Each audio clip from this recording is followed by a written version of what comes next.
The rejection came during the harvest moon ceremony, in front of the entire pack. Aria stood at the center of the stone circle, her wolf clawing beneath her skin as the bond snapped into place. Hot, undeniable, inevitable. Every nerve ending sang with recognition. The scent of pine and winter storms flooded her senses, and she knew before she turned. Kade Thorne, Alpha's son, future leader of the Silver Pine Pack. Her mate. His eyes met hers across the bonfire, mercury gray and wide with something that looked like horror. The pack fell silent. 200 wolves, witnessing. Aria's grandmother had told her the mate bond was sacred.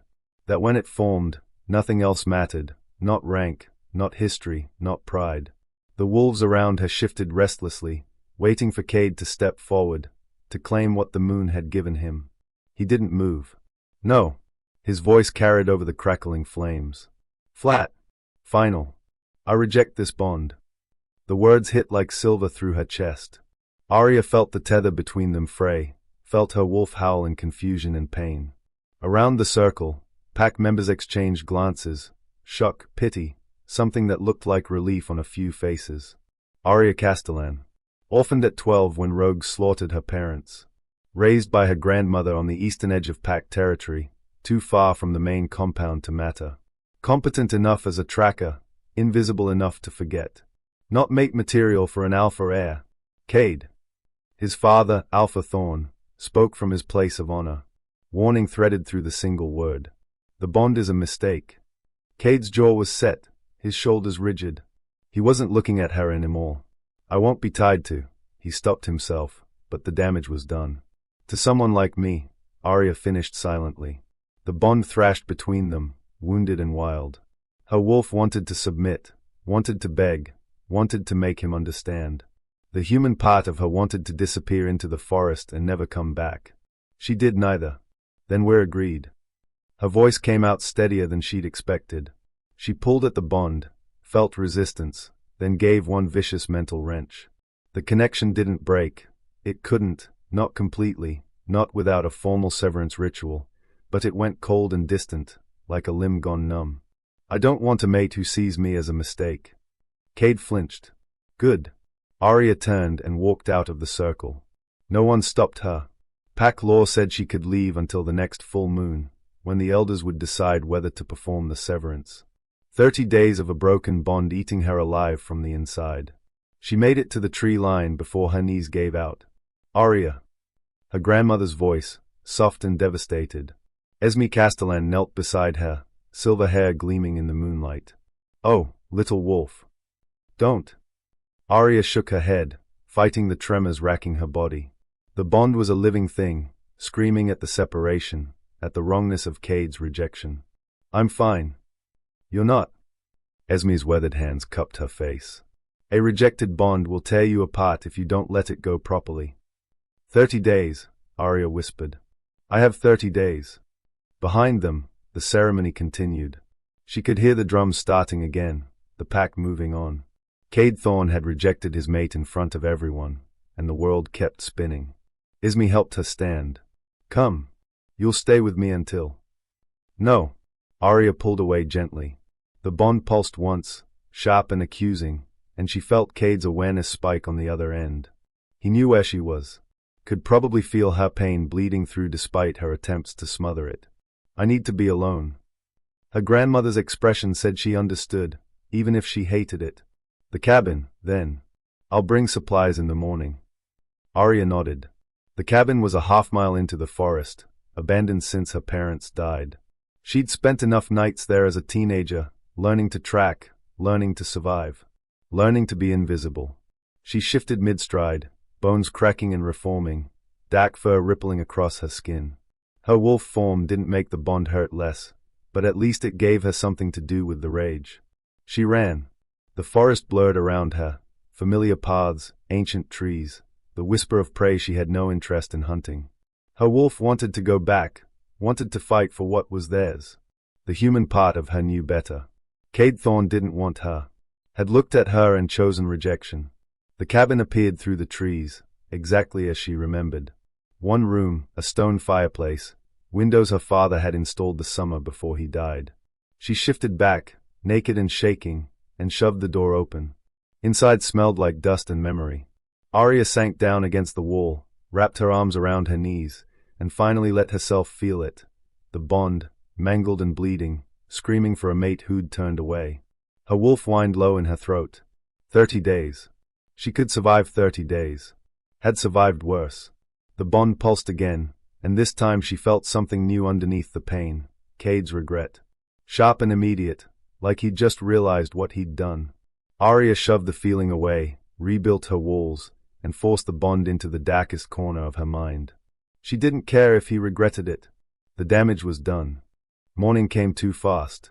Aria woke on the floor, body aching, the bond a constant throb behind her ribs. Sunlight filtered through grimy windows. Someone had left a bag by the door. Her grandmother, probably. Clothes, food, water. She forced herself to stand, to move, to function. The knock came as she was pulling on jeans. Aria. Not her grandmother's voice. Male, unfamiliar. Alpha Thorne requests your presence at the main house. She yanked open the door. A young wolf stood on the other side, barely 18, nervous. Tell the Alpha I'll be there when I'm ready. He said it was urgent. I don't care what he said. Aria kept her voice level. I have 30 days. He can wait an hour. The messenger nodded and bolted. Aria finished dressing slowly, deliberately. Let them wait. Let Kade squirm, if he was even there. She braided her dark hair back, splashed water on her face, and tried to ignore the way the bond brightened with anticipation the closer she got to pack territory. Her wolf wanted to see him. Wanted to fix this. Her human half knew better. The main house loomed at the center of the compound, 3 stories of stone and timber, a declaration of alpha power. Wolves stopped to stare as she walked past. Word had spread. Of course it had. Kade's younger sister, Myra, caught her arm on the steps. Aria, wait. Not now. He didn't mean it. Myra's brown eyes were worried. He's been pacing all night. I think he. I don't care. Aria pulled free. Where's the alpha? Study. But Kade's in there too. Of course he was. Aria climbed the stairs, each step making the bond sing with proximity. By the time she reached the study door, her hands were shaking. She shoved them in her pockets and knocked. Come in. Alpha Thorne sat behind a massive desk, silver threading his dark hair, authority radiating from every line of his body. Kade stood by the window, looking like he hadn't slept. The bond fled the moment their eyes met, and Aria felt her wolf surge forward before she wrestled it back. Sit, Alpha Thorne said.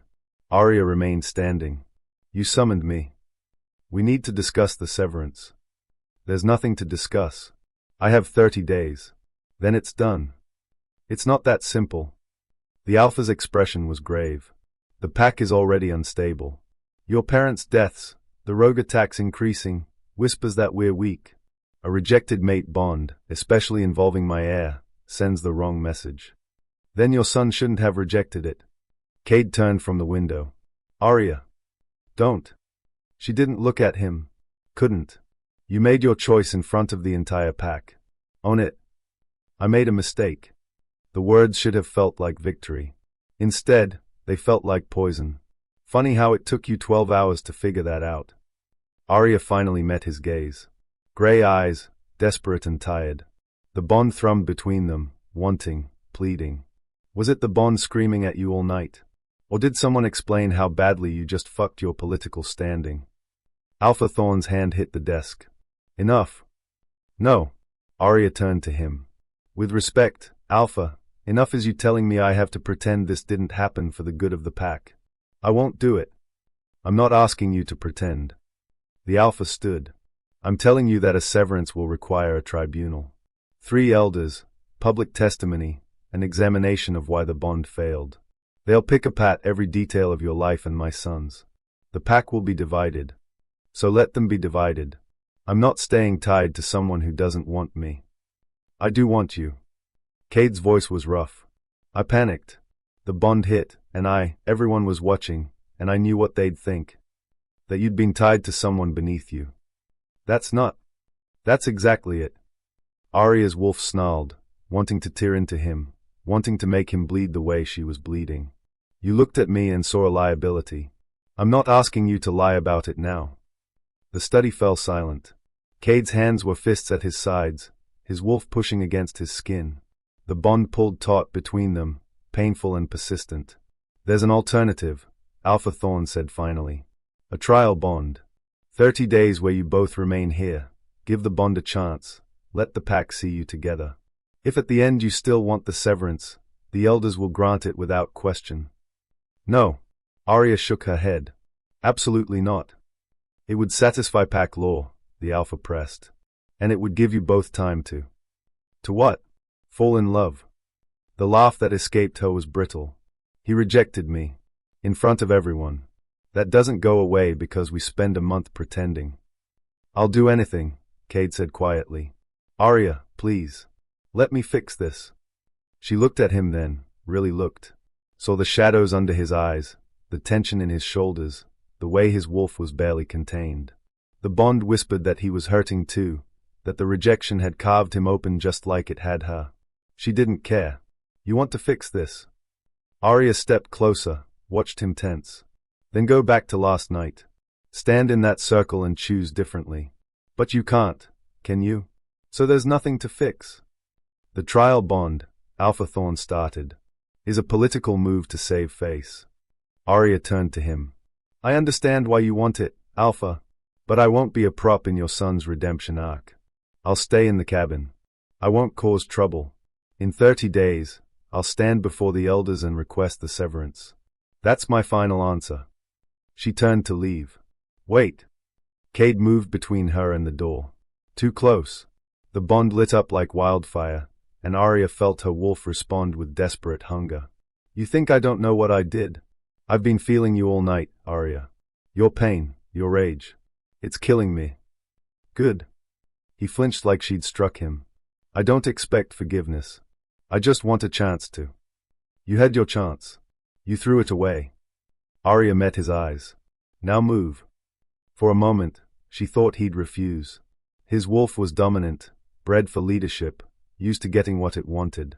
But something in her expression must have convinced him, because he stepped aside. Aria walked out, down the stairs, through the compound. She felt their eyes on her, pity, judgment, curiosity. Felt Kade's desperation bleeding through the bond as the distance between them grew. She didn't look back, but as she reached the tree line, the bond constricted like a fist around her heart, and she heard it clearly through the connection, Kade's voice, ragged and broken. I'm sorry isn't enough. I know that, but I'll make you believe it anyway. Aria severed her end of the bond with enough force that she tasted blood. 30 days. She just had to survive 30 days. The first week passed in isolated silence. Aria stayed in the cabin, venturing out only to hunt or collect water from the stream. Her grandmother visited twice, bringing supplies and worry in equal measure. Aria accepted the former and deflected the latter. The bond had gone quiet after that first day, not severed, but muted. She'd walled it off so completely that she could almost pretend it didn't exist. Almost. Until the 8th night, when Kade showed up at her door. She knew it was him before he knocked. The bond flared to life like someone had thrown gasoline on embers, and her wolf clawed toward the surface with frightening eagerness. Go away, she called through the door. I brought food. His voice was careful, neutral. Myra made too much at dinner. I can hunt. I know, but it's cold, and this is hot, and I'm leaving it on the porch either way. Aria heard his footsteps retreat, counted to 60, then cracked the door. A covered basket sat on the weathered wood, steam rising from beneath the cloth. Roasted venison, root vegetables, fresh bread. Her stomach betrayed her with a growl. She grabbed the basket and slammed the door. The food was gone in minutes. She told herself it didn't mean anything. He came back the next night. And the next. Always the same, food on the porch, a few words she didn't answer, then retreat. The bond strengthened slightly with each visit, like he was testing the walls she'd built, looking for weak points.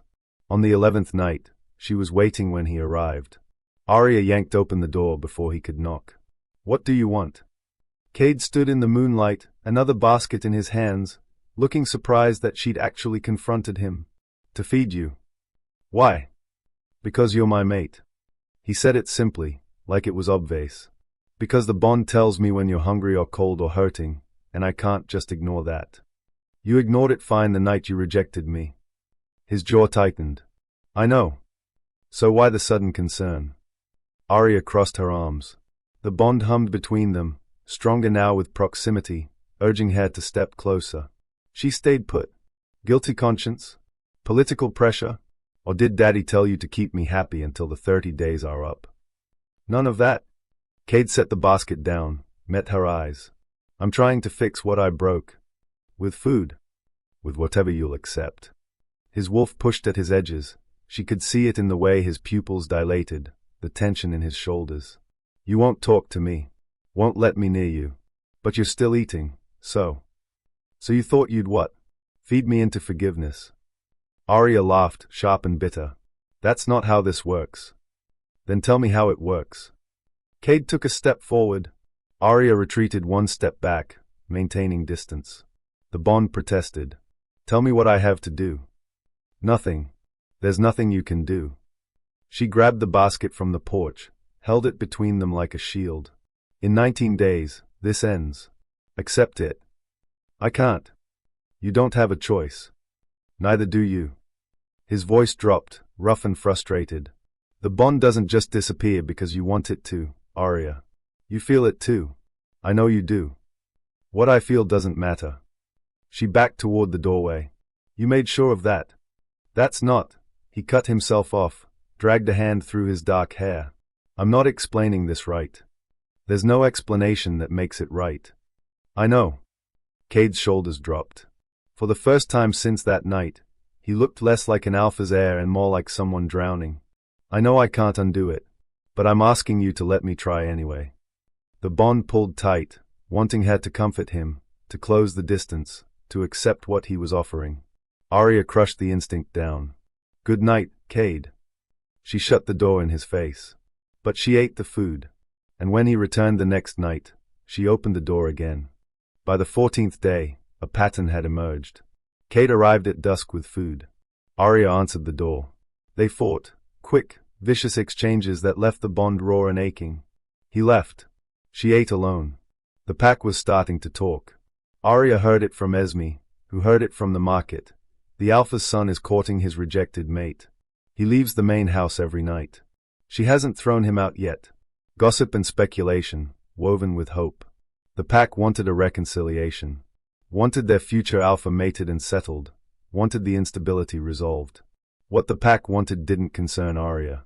What did concern her was the way the bond grew stronger with each visit. The walls she'd built were eroding, worn down by proximity and persistence and the moon-damned pull of a connection she hadn't asked for. On night 15, Kade brought wine instead of food. I'm not drinking with you, Aria said flatly. It's not for drinking. He held up the bottle, expensive, aged, the kind saved for ceremonies. It's an offering. For your parents. The words hit like a physical blow. What? Tomorrow is the anniversary. Kade's expression was serious, careful. 15 years since the rogue attack. I thought, if you wanted, I could help you honor them. Aria's throat closed. She'd forgotten. Had been so consumed by the bond and the rejection and the countdown that she'd actually forgotten her own parents' death date. How did you know? Her voice came out hoarse. I asked your grandmother. Kade set the bottle on the porch railing. She said you usually spend the day at their grave. Alone. I thought maybe, this year you wouldn't have to. It was manipulation. Had to be. A calculated move to exploit her grief, to worm his way past her defenses.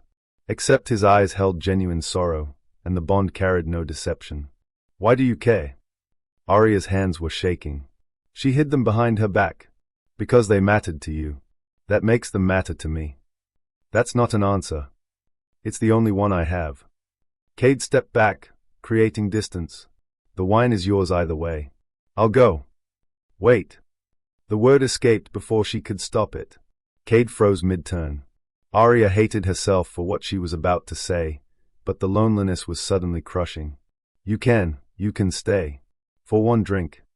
Something like hope flickered across his face before he locked it down. Okay. She grabbed 2 cups from inside, met him on the porch. The autumn air bit cold, but she didn't invite him in.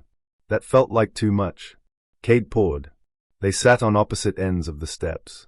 To Marcus and Lydia Castellan, he said quietly, raising his cup. Who raised a daughter strong enough to survive anything. Aria's eyes burned. She drank, let the wine warm her throat, and tried to remember her parents' faces. The details were fuzzy now. 15 years was a long time. But she remembered her father's laugh, her mother's hands braiding her hair.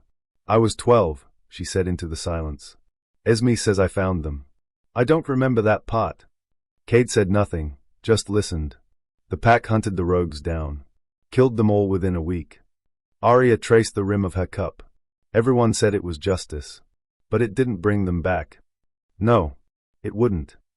I used to be angry about that the pack avenged them but couldn't save them. She looked at him then, saw him watching her with an intensity that made the bond quiver. Now I'm just tired. Tired of what? Loss. Rejection. Being strong. The wine was loosening her tongue, or maybe she just needed to say it out loud.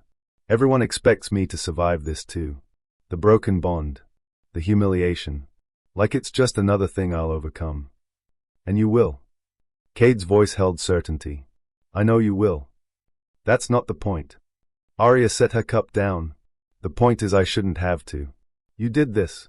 Your choice, your mistake, and I'm the one paying for it. You're right. The easy agreement surprised her. What? You're right. It's not fair. You shouldn't have to survive what I did to you. Kade turned to face her fully. But you will anyway, because you're stronger than anyone I've ever met. And I'll spend the rest of my life knowing I'm the reason you had to be that strong. The bond surged between them, fierce and aching. Aria felt her walls crack. I don't want your guilt, she whispered. What do you want? You, the bond screamed. Whole and real and choosing me without hesitation. But that ship had sailed. I want to stop feeling like this. Aria stood abruptly. I want the bond gone.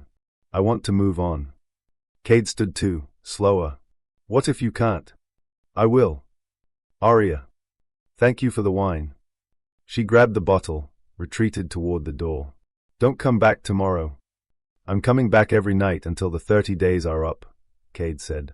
No anger, just fact. You can ignore me if you want. But I'll be here. She wanted to argue, to forbid it. But pack law allowed him access to common territory, and the cabin sat just inside the boundary. Do whatever you want, she said instead. It won't change anything. But as she closed the door and felt him walk away through the bond, Aria wondered if she was lying to him or to herself. Day 16 arrived gray and cold. Aria woke before dawn, dressed in black, and made the walk to the eastern cemetery alone. Her parents' grave sat under an oak tree, simple stone markers carved with their names. She sat between them, back against the oak, and let herself remember.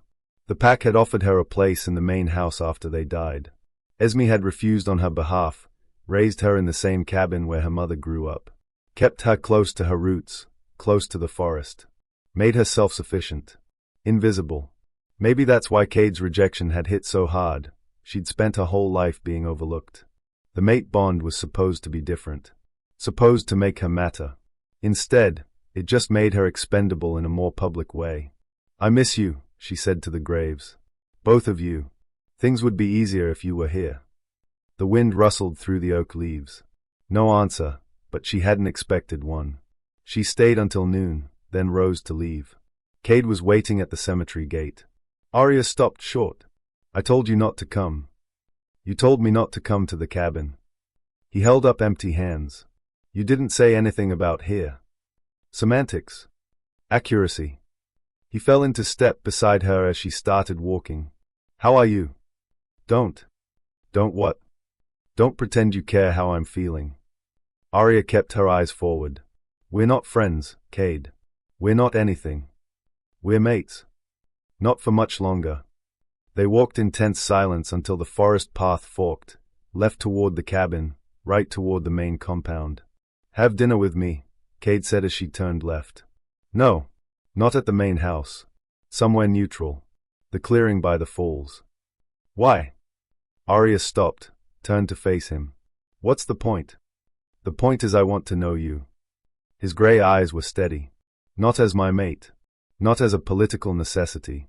Just, you. You had years to get to know me. You never cared before. I was an idiot before. And you're not now. A ghost of a smile. I'm a different kind of idiot. One who knows what he lost. The bond hummed approval, urging her to say yes.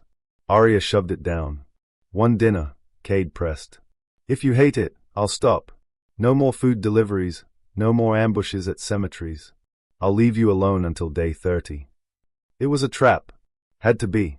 But the alternative was 2 more weeks of this slow erosion, this constant push and pull.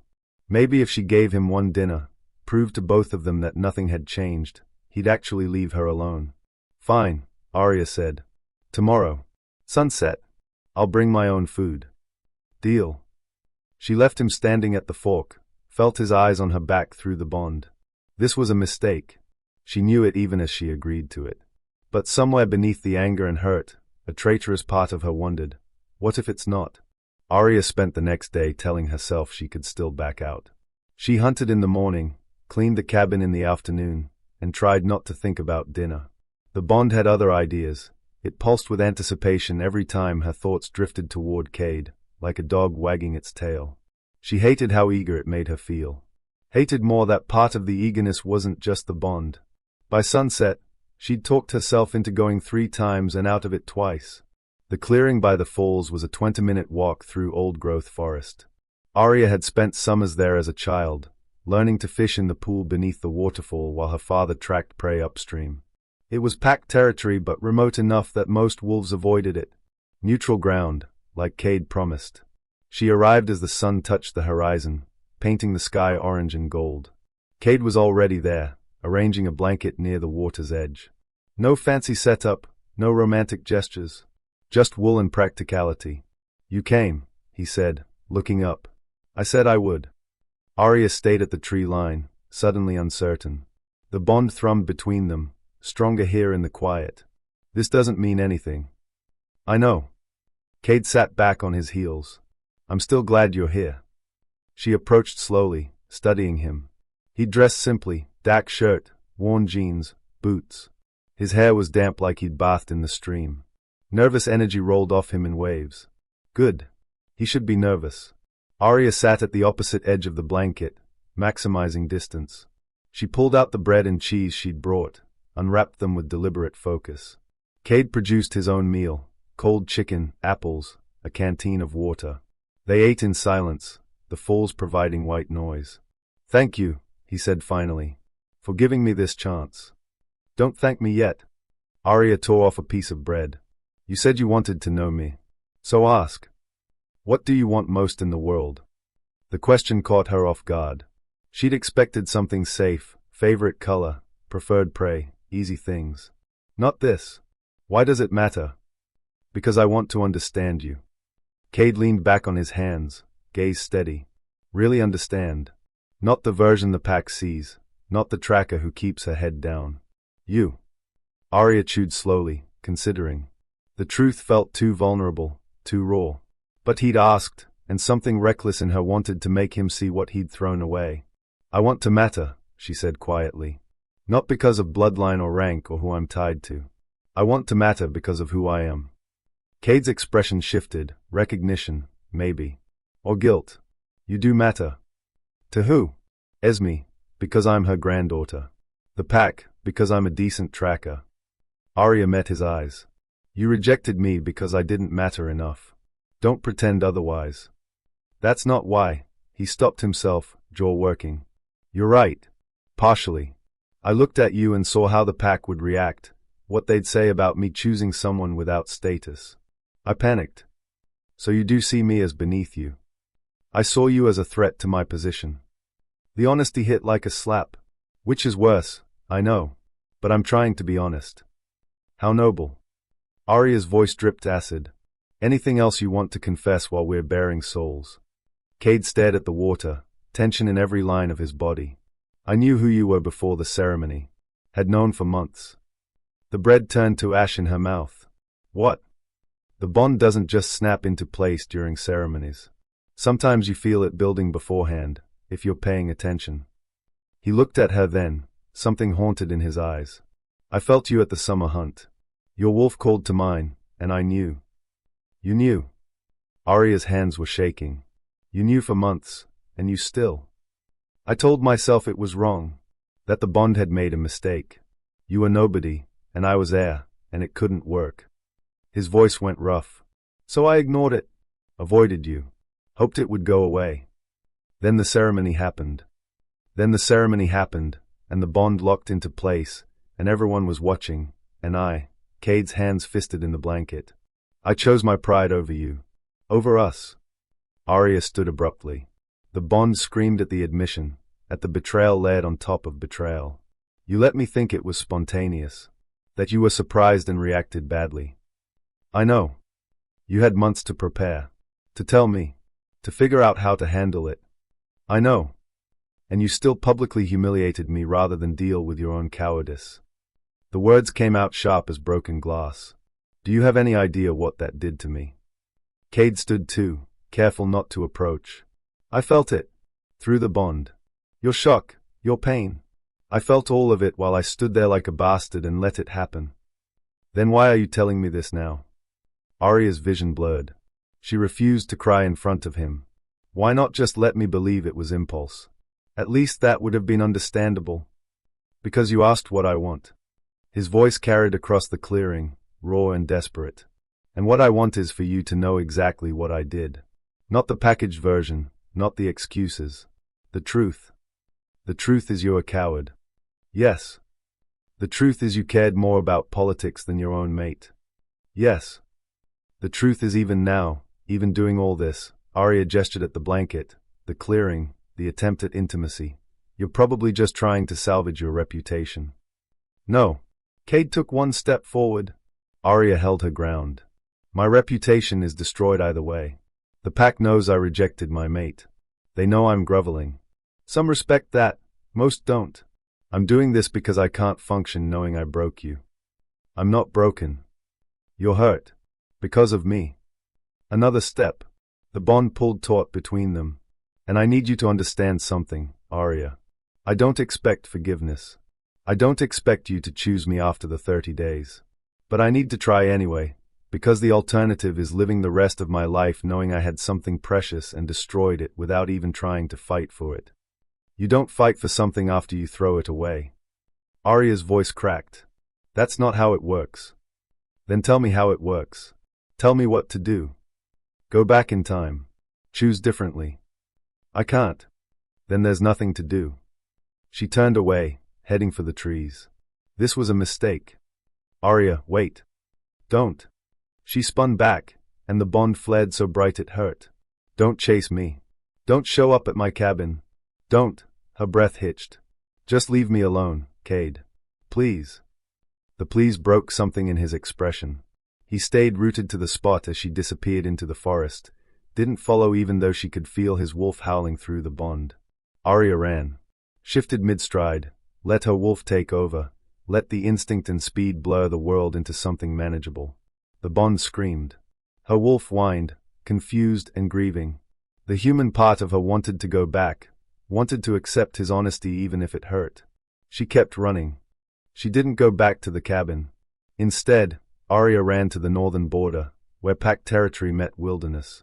Stood at the edge and considered what it would mean to leave. To walk away from the pack, from Esme, from the bond entirely. Rogues who left pack protection rarely survived long. But maybe survival was overrated. Don't do it. Aria whirled. Myra stood 20 feet back, hands raised in peace. Kade's sister, with her mother's kind eyes and her father's stubborn jaw. How did you find me? Kade felt you at the border through the bond. Sent me instead of coming himself. Myra approached cautiously. He's terrified you're going to run. Maybe I should. Maybe. Myra stopped beside her, looked out at the dark forest. But you'd be doing it for the wrong reasons. What reasons are those? Fear. Hurt. Anger at my idiot brother. She cut her eyes sideways. All valid, but not worth becoming a rogue over. Aria's laugh was hollow. You came all the way out here to talk me down. I came because you matter to Kade, which means you matter to me. Myra's voice was soft but firm. And because I've watched him fall apart these past 2 weeks. His not eating, barely sleeping. Yesterday father had to physically restrain him from storming your cabin. Not my problem. Maybe not. But the bond makes it your problem whether you want it to be or not. Myra sighed. Look, I'm not saying forgive him. What he did was unforgivable. I told him so myself. Then why are you here? Because walking away from the pack punishes everyone except him. Myra turned to face her fully. You'd lose Esme, your territory, the only home you've ever known. Kade would still be Alpha's heir. He'd grieve, sure, but he'd survive. You'd be the one suffering. The truth of it hit hard. Aria hadn't thought past the impulse to run, hadn't considered the consequences. 13 more days, Myra continued. That's all you have to survive. Then the severance happens, the bond breaks properly, and you can move on. Don't let him chase you from your own home. He's making it impossible to stay. Then make him stop. Myra's smile was fierce. You're not powerless here, Aria. Set boundaries. Tell him what you need. If he doesn't respect that, I'll help you make his life miserable. Despite everything, Aria felt her lips twitch. You'd do that? In a heartbeat. He's my brother, but he's also an idiot who hurt someone I'm starting to respect. Myra squeezed her shoulder. Come back with me. Not to the main house, to Esme's. She's worried sick. Aria looked one last time at the border, at the freedom and danger waiting beyond the tree line. Then she turned toward pack territory and followed Myra home. Esme's cabin smelled like sage and wood smoke. Her grandmother took one look at Aria's face and pulled her into a fierce hug. Foolish girl, Esme muttered. Scaring an old woman like that. I wasn't going to cross. The lie tasted sour. Don't lie to me. Esme pulled back, held her at arm's length. But you didn't cross, and that's what matters. Myra made tea while Aria collapsed into a chair by the fire. The bond had gone quiet again. Kade must have felt her move away from the border, must have backed off. Small mercies. What did he tell you? Esme asked as she settled into her rocking chair. At dinner. How did you? The whole pack knows about your dinner. Kade bragged about it to anyone who'd listen. Esme's expression was knowing. So, what happened? Aria told her. All of it. The confession about knowing beforehand, the months of denial, the raw honesty that had somehow made everything worse. When she finished, Esme was quiet for a long moment. He's trying, the old woman said finally. Trying isn't enough. No, but it's more than most would do. Esme rocked slowly, firelight playing across her weathered face. Your grandfather rejected me once, you know, before we were properly mated. Aria's head snapped up. What? Different circumstances. I was from a smaller pack. He was a warrior here. His father forbade the match. Esme smiled at the memory. He chose his father over me. Told me we couldn't be together. But you were mated for 40 years. 43. Because he came back 3 months later, cast out by his father for defying him on something else entirely. Esme's eyes glinted. Showed up at my door with nothing but his pride in tatters and asked if I'd still have him. What did you say? I told him he was a fool and I'd think about it. The old woman chuckled. Made him grovel for a full season before I agreed to try. Best decision I ever made. Aria shook her head. That's different. Your mate came back because he lost everything. Kade's only trying because the bond won't let him move on. You think that matters?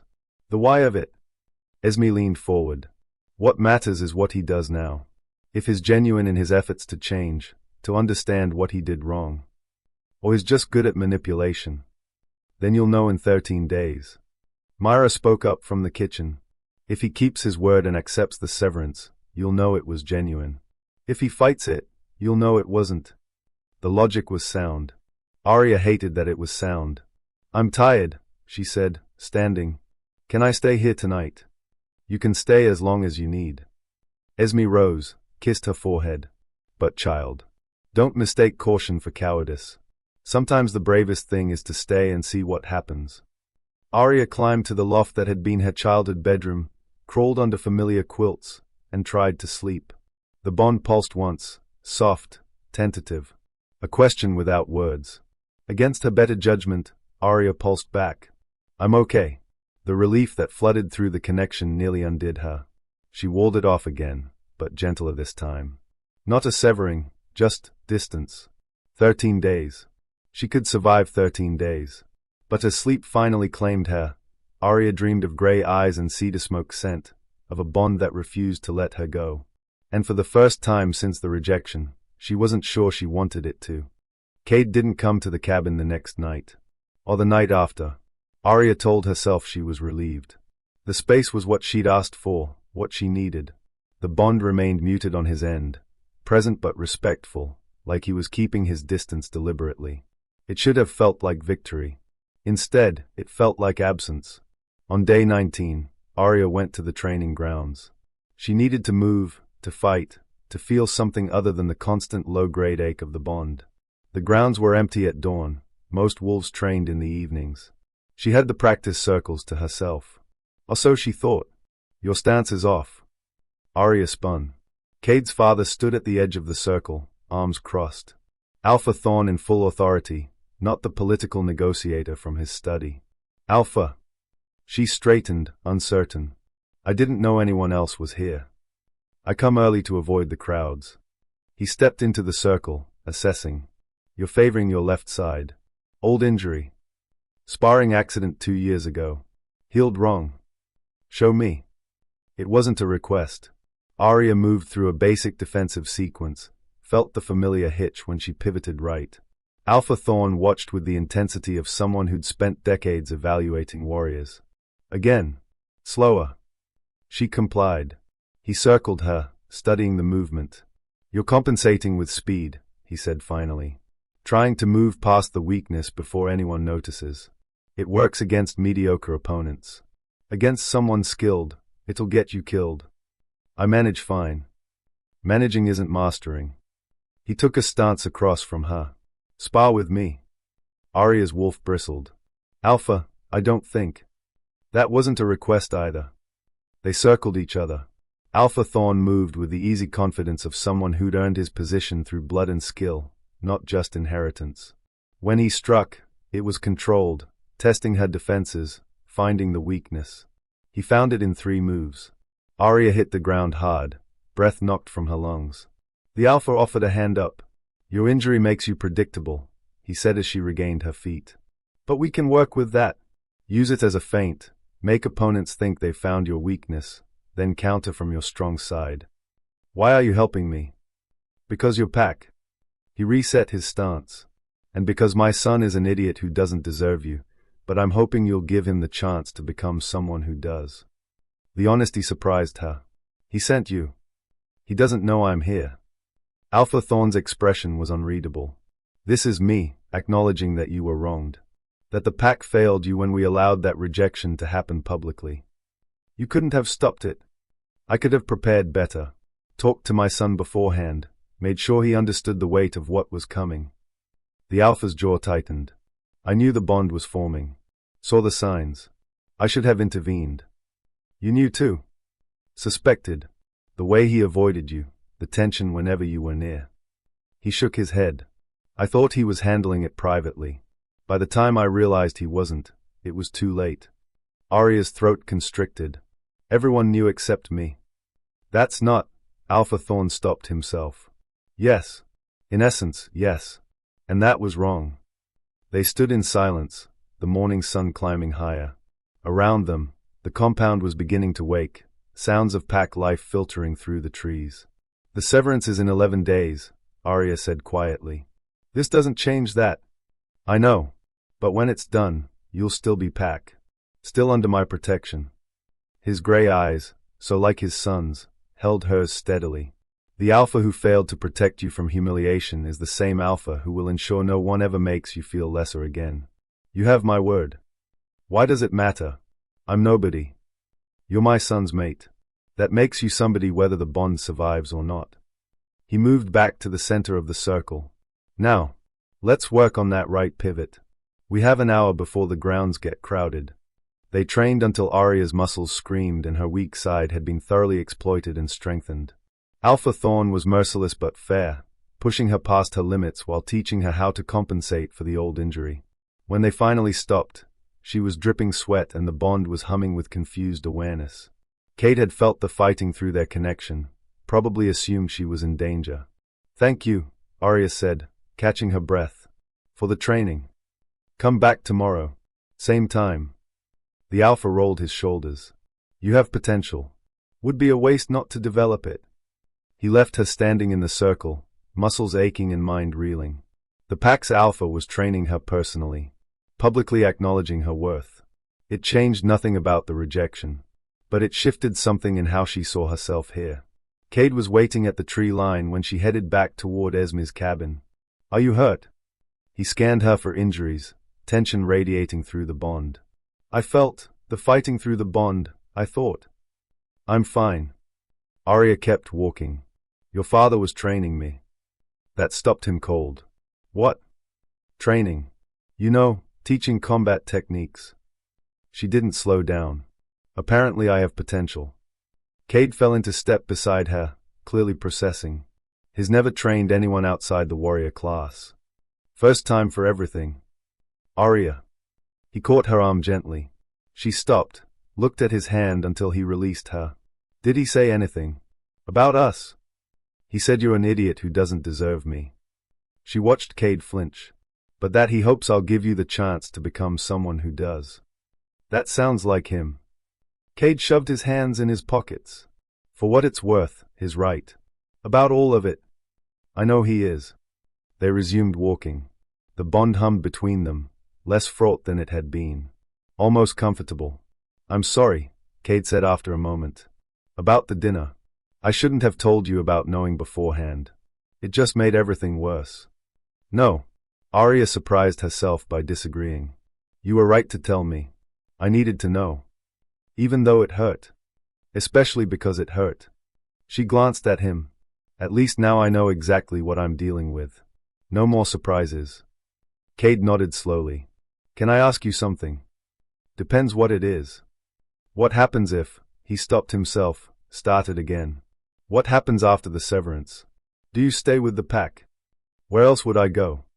I don't know. Away from me. Away from the memories. His voice was careful, controlled. I'd understand if you left. Your father just offered me personal combat training. Esme needs me here. The territory is my home. Aria stopped at the fork in the path. You don't get to drive me away, Kade. Even if the bond breaks, this is still my pack. Something like relief crossed his face. Good. That's good. But I need you to understand something. She turned to face him fully. After the severance, we're done. No more dinners, no more late-night visits. You go your way, I go mine. We're packmates and nothing more. What if I don't want that? Then you should have thought about that before you rejected me in front of 200 witnesses. Aria's voice was firm but not cruel. You don't get to decide what happens next, Kade. You lost that right. He absorbed the words like blows, but he didn't argue. Okay. Okay. Okay. If that's what you need, that's what you'll get. He took a breath. But can I have the next 11 days? To try. Try what? To show you I've changed. Not to win you back, I know that's not happening. Just to prove I'm not the same coward who rejected you. Aria studied him. The bond pulsed with his sincerity, with the desperation underneath his controlled exterior.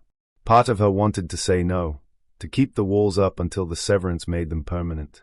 But another part, the part that had trained with his father this morning, that had seen his sister willing to stand against him for her, that felt his genuine remorse through the bond, wondered if maybe, just maybe, he deserved the chance to try. No more ambushes, she said finally. No showing up unannounced. Agreed. No gifts, no grand gestures, no public displays. Agreed. And if I say stop, you stop. Immediately. Absolutely. Kade's gray eyes held hers. What can I do? Aria thought about it. About what she actually wanted from these last 11 days, if she was going to give him anything at all. Be honest, she said. No more secrets, no more manipulation. If you want to talk to me, just ask. If I say yes, we talk. If I say no, you walk away. I can do that. And help me with something. His eyebrows rose. Anything. Your father is training me, but I need practice partners. People who'll push me, not go easy because of the, she gestured between them, situation. You want me to find you sparring partners. I want you to be my sparring partner. The idea had formed as she spoke, but it felt right. Controlled, supervised, on the training grounds. No bond drama, just technique. Kade looked stunned. You want to fight me? I want to get better. You're one of the best fighters in the pack. Aria crossed her arms.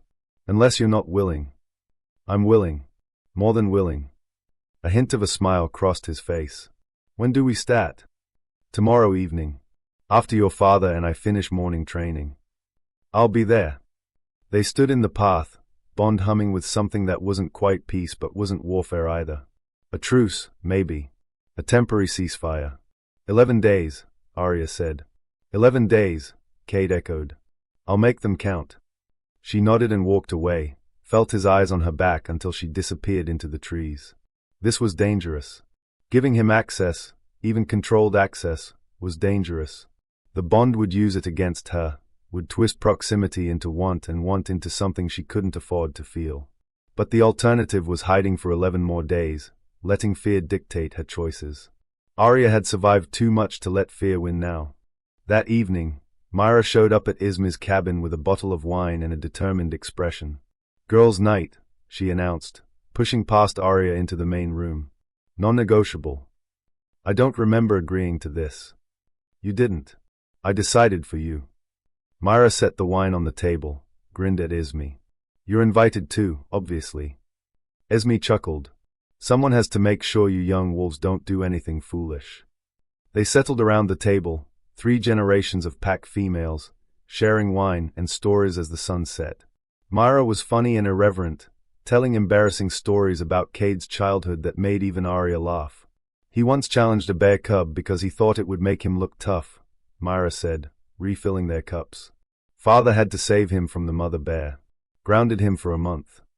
How old was he? Aria asked. 16.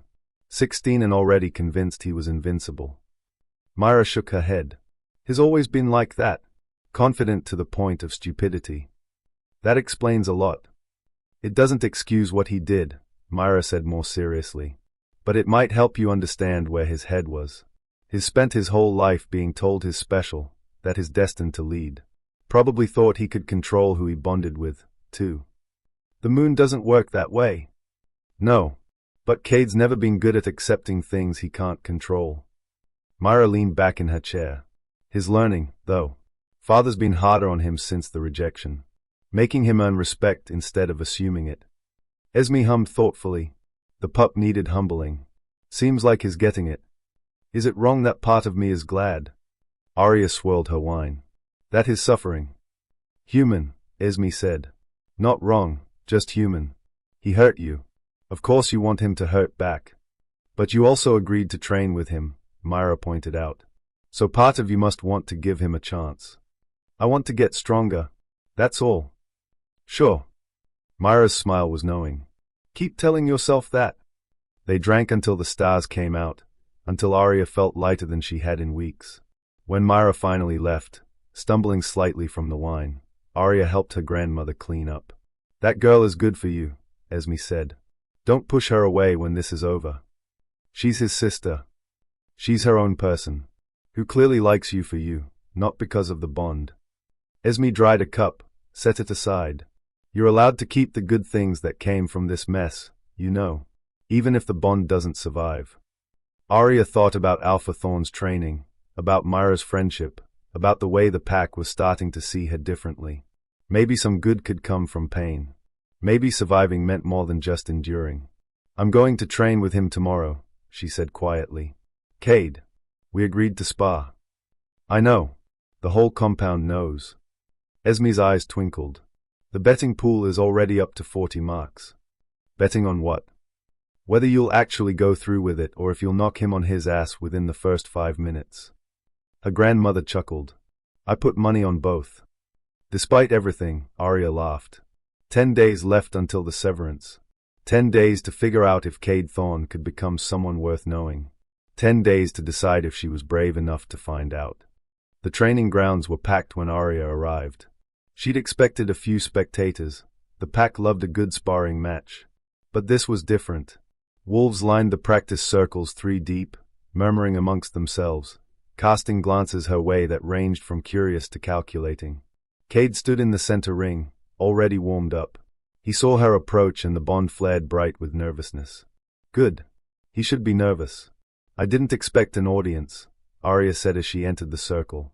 Neither did I. Kade's jaw was tight. We can reschedule if. No. She rolled her shoulders, ignoring the crowd. They're here anyway. Might as well give them a show. Alpha Thorne materialized at the edge of the circle, arms crossed. Ground rules. This is training, not a blood match. First to yield or first to leave the circle loses. No claws, no teeth, no permanent damage. His eyes found his son. Understood. Yes, sir, they answered in unison. Aria and Kade circled each other. The bond hummed between them, distracting. She shoved it down, focused on his stance. He was bigger, stronger, with formal training since childhood. But she was faster, and she'd spent the morning learning exactly how to exploit weaknesses. Kade struck first, a testing jab she deflected easily. He was holding back. Don't, she said.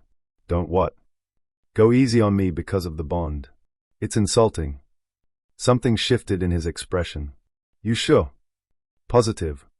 He came at her for real then, fast and controlled, a combination that would have overwhelmed most opponents. Aria used her speed, let him overextend, swept his leg. He rolled with it, back on his feet instantly. The crowd murmured appreciation. They traded blows, each testing the other's defenses. Aria felt the familiar hitch in her right side, adjusted her stance the way Alpha Thorne taught her. Kade noticed, aimed for it. She turned it into a feint, caught him with a solid hit to his ribs that made him grunt. Good, he breathed. Again. They reset. Faster now, both of them finding their rhythm. The bond sang with the contact, with the push and pull of matched opponents. Aria tried to ignore it, but proximity made that impossible. Every time they collided, she felt his wolf brush against hers through the connection. Felt his focus, his respect, his carefully controlled desire not to hurt her even while fighting. It was intoxicating and infuriating in equal measure. Aria swept low, trying to take his legs again. Kade anticipated it, shifted his weight, and she used his momentum against him, drove her shoulder into his center mass, sent them both tumbling. They hit the ground hard, Aria on top with her forearm against his throat. Not enough pressure to choke, just enough to pin. Yield, she demanded. Kade's eyes were molten silver, his chest heaving beneath hers. The bond screamed at their position, at the dominance and submission and the friction of bodies pressed together. Yield, he agreed roughly. Aria released him immediately, rolled to her feet. Extended a hand to help him up. Kade took it, and the contact sent electricity through the bond. The crowd erupted in cheers and groans, money changing hands, debates about technique, speculation about what this meant for the bond. Alpha Thorne stepped into the circle. Well fought, both of you. He looked at Aria with something like pride. Nicely executed, using what I taught you this morning. She fights dirty, Kade said, still catching his breath. But he was smiling. I like it. I fight smart, Aria corrected. There's a difference. Again tomorrow? Kade asked. Not pushing, just offering. Aria considered. The sparring had felt good, cathartic, even. And the bond had stayed mostly manageable, channeled into physical competition instead of emotional warfare. Tomorrow, she agreed. But somewhere less public. The northern training ground. Dawn. She nodded and left the circle, felt the pack's eyes tracking her movement. Heard the whispers. She beat him. The Alpha's son. She actually won. It shouldn't matter. The pack's opinion shouldn't matter. But it did. Myra ambushed her at the bathhouse that evening. That was incredible, she said, cornering Aria in the changing room. You destroyed him. I won one sparring match. It's not that impressive. Against Kade? Who's been training since he could walk. Myra grinned. Trust me, it's impressive. Half the pack is talking about how you might actually be a good match for him. Aria's hands stilled on her towel. What? Status-wise. Combat-wise. Myra lowered her voice. You know how pack hierarchy works. Strength matters. You just proved you're not some weak omega he'd have to protect. You can hold your own. The severance is in 10 days. Their opinions don't matter. Don't they? Myra tilted her head. A week ago, you were invisible. Now you're training with the Alpha, beating his heir in public matches, and the pack is seeing you differently. That matters, Aria. Regardless of what happens with the bond. Aria sank onto the bench, processing. She'd been so focused on surviving until the severance that she hadn't considered the larger implications. How the pack perceived her, how that would affect her position here after the bond broke. You're building something, Myra continued. Respect, reputation. Don't throw that away because you're angry at my brother. I'm not throwing anything away. I'm just, Aria stopped. What was she doing? I don't know what I'm doing. Then figure it out. You have 10 days. Myra squeezed her shoulder. But whatever you decide, make sure it's what you want. Not what the bond wants, not what the pack expects. You. After Myra left, Aria sat in the changing room alone, listening to water drip from the communal bath. Her body ached pleasantly from the sparring, muscles warm and loose. For the first time since the rejection, she felt like herself. Not just a rejected mate, not just a victim of Kade's cowardice. A capable wolf with skills worth developing. The bond pulsed, Kade, checking in through the connection. A wordless question, are you okay? Aria sent back, fine. See you at dawn. His relief flooded through the bond before he tamped it down. She dressed slowly, deliberately, and walked back to Esme's cabin through the compound. Wolves nodded as she passed, respect, not pity. Acknowledgement, not dismissal. It felt like coming into focus after years of being blurred. Dawn came gray and cold. Aria arrived at the northern training ground to find Kade already there, running through warm-up drills. He stopped when he saw her, offered a tentative smile. Thought you might change your mind, he said. I don't break my word. I know. He rubbed the back of his neck. Yesterday was good. I didn't want to assume.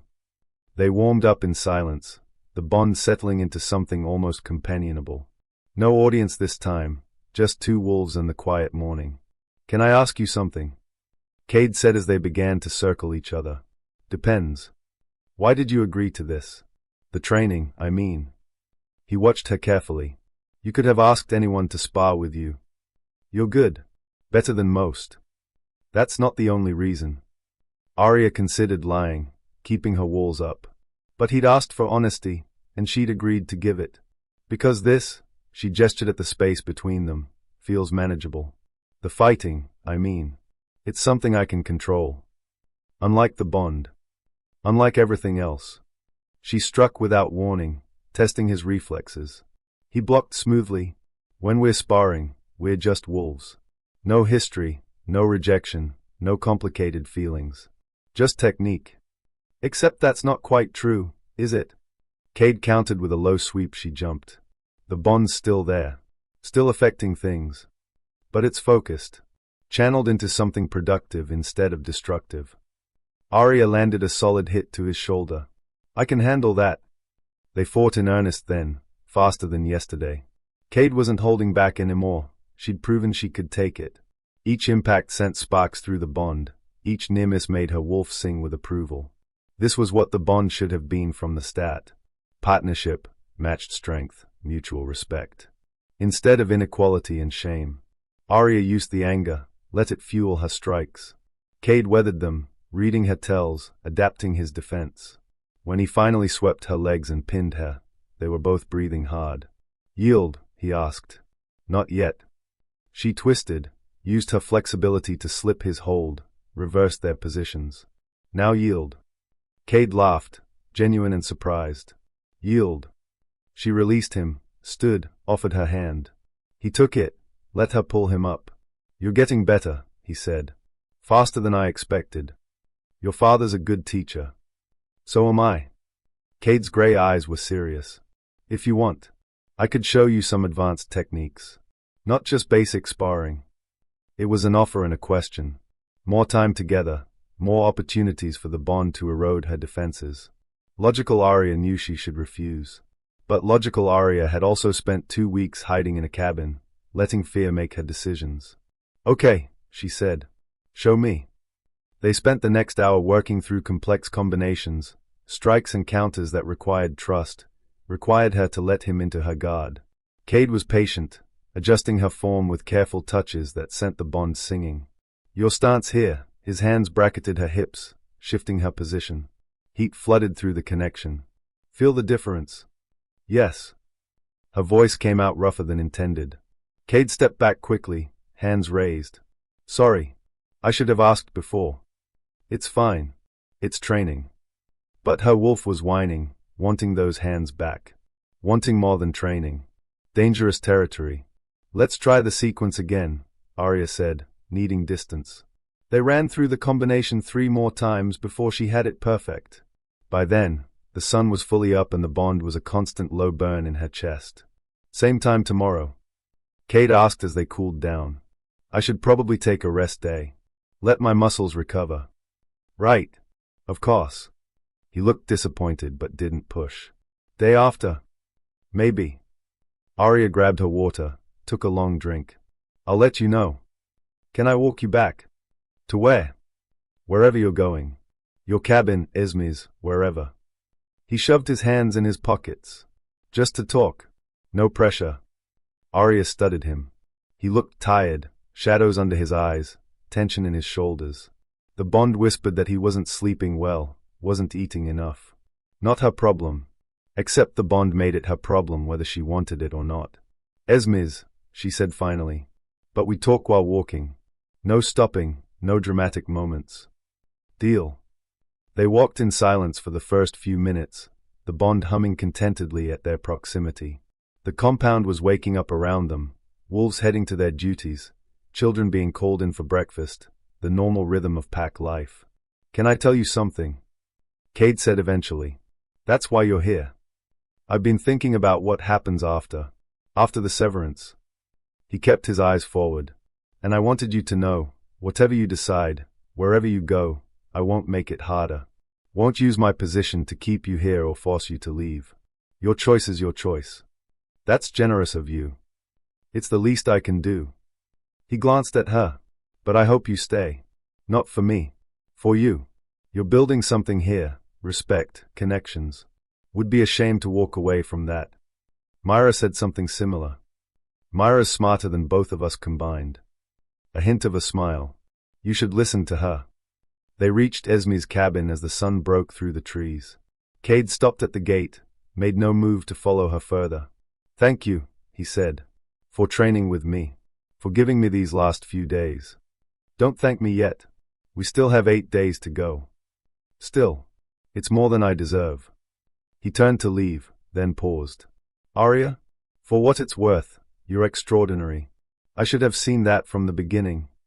He left before she could respond, the bond carrying his sincerity even as he walked away.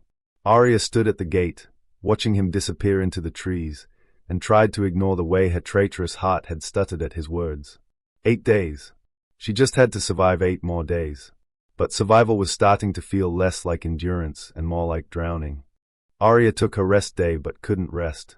She tried hunting, but the forest felt too quiet. Tried reading in Esme's cabin, but the words blurred.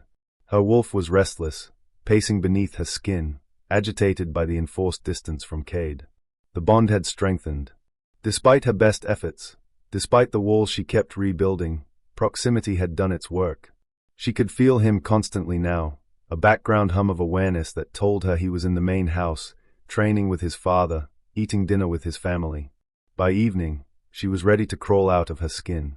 Go to him, Esme said from her rocking chair. What? You've been pacing for 3 hours. The bond wants proximity. Go satisfy it so we can both get some peace. Her grandmother didn't look up from her knitting. Talk to the boy. Work out whatever's eating at you. Nothing's eating at me. Child, I've known you since you were born. Don't lie to an old woman. Esme's needles clicked rhythmically. You're fighting the bond and it's making you miserable. Either give in a little or wall it off completely. This middle ground is torture. I can't wall it off completely. Not without the severance ritual. Then give in a little. Spend time with him. See what happens. Esme finally looked up, her dark eyes knowing. What are you so afraid of? That I'll forgive him. The admission came out raw. That the bond will make me forget what he did, and I'll choose him anyway, and in 6 months or a year he'll regret it again and I'll be right back here. That's not forgiveness, that's fear masquerading as caution. Esme set down her knitting. Real forgiveness means acknowledging the harm and choosing to move forward anyway. It doesn't erase the past. It just stops letting the past control the future. I'm not ready to forgive him. Then don't. But you can still spend time with him. Learn who he is now, not who he was 3 weeks ago. Her grandmother's expression softened. People change, little wolf. Especially when they are properly motivated. Aria sank into the chair across from her. What if he hasn't changed? What if this is all an act? Then you'll know in 7 days when the severance comes and he either accepts it or fights it. Esme reached across, squeezed her hand. But starving yourself of what the bond needs won't make those 7 days easier. It'll just make you miserable. So I should just see him. Talk to him. See him. Talk to him. Let yourself feel what you feel without judgment. Esme smiled. And if you decide after all that you still want the severance, at least you'll know it's because you chose it, not because you were too scared to try. The words hit like a slap. Because Esme was right, Aria had been operating from fear since the rejection. Fear of more pain, fear of looking weak, fear of wanting something she couldn't have. But fear was just another cage. I don't know how to do this, Aria admitted quietly. How to be around him without either falling apart or attacking him. You've been doing it for days during training. That's different. That's structured, controlled. Then structure this too. Set boundaries, establish rules, take it slow. Esme picked up her knitting again. But stop punishing yourself by avoiding what you actually want. What makes you think I want him? Her grandmother's look was withering. Because I can feel the bond from here, child. It's screaming loud enough to wake the dead. Aria found Kade in the archives, a stone building at the edge of the compound where the pack kept its records. He sat at a long table surrounded by ancient texts, looking exhausted and intent. What are you doing here? She asked from the doorway. He looked up, surprise flickering across his face before he locked it down. Research. You. Looking for you. She stepped inside, the bond settling at their proximity. We need to talk. Kade closed the book he'd been reading, gave her his full attention. Okay. I'm going insane avoiding you. That's honest. You asked for honesty. Aria pulled out a chair across from him. Saturday. The bond is getting worse. Stronger. And I can't keep hiding from it for 7 more days without losing my mind. So what do you want to do? I don't know. That's the problem. She gestured helplessly at the space between them. When we're training, it's manageable. But the rest of the time, the bond wants proximity and I keep denying it and it's exhausting. Kade was quiet for a moment, studying her. What if we spent time together? Not training, not fighting. Just existing in the same space. Like what? Like this. I'm working through pack history, trying to find precedent for. He stopped himself. Doesn't matter. Point is, I'll be here for another few hours. You could stay, read, work on whatever. We don't have to talk. Just be nearby. It sounded too simple. Too easy. That's it. We just sit here. The bond wants proximity, right? Not necessarily interaction. Kade pushed a stack of books toward her. Find something interesting. I'll keep working. We'll see if it helps. Aria eyed the books suspiciously. This felt like a trap. But her wolf was already settling, satisfied just being in the same room as him. Fine, she said. But I'm sitting over there. She pointed to a reading nook across the room, close enough to satisfy the bond, far enough to maintain boundaries. Works for me. She grabbed a random book from the stack and retreated to her chosen spot. The book turned out to be a history of pack alliances, dry and academic, but engaging enough to hold her attention. They sat in comfortable silence for over an hour. Aria caught herself glancing at Kade occasionally, the way he frowned when reading something confusing, how he absently rubbed his jaw when thinking. Small details the bond fed her, cataloguing him. What are you researching? She asked eventually, curiosity getting the better of her. Kade looked up, seeming surprised she'd spoken. Mate bond severances. Looking for historical precedent. Her stomach dropped. Why? To understand what actually happens. The ritual, The aftermath. He tapped the book in front of him. Most of what I thought I knew was wrong. Did you know the severance doesn't actually break the bond? It just mutes it. Permanently. I didn't know that. Neither did I. Apparently we'll still be able to feel each other, just barely. Like background noise instead of a conversation. Kade's expression was unreadable. We'll know if the other is in danger or extreme pain, but that's it. Everything else goes quiet. Is that why you're researching? To find a loophole? No. He met her eyes. To understand what I'm agreeing to.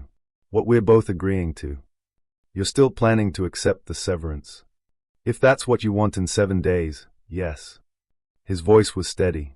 I told you I wouldn't fight it. I meant that.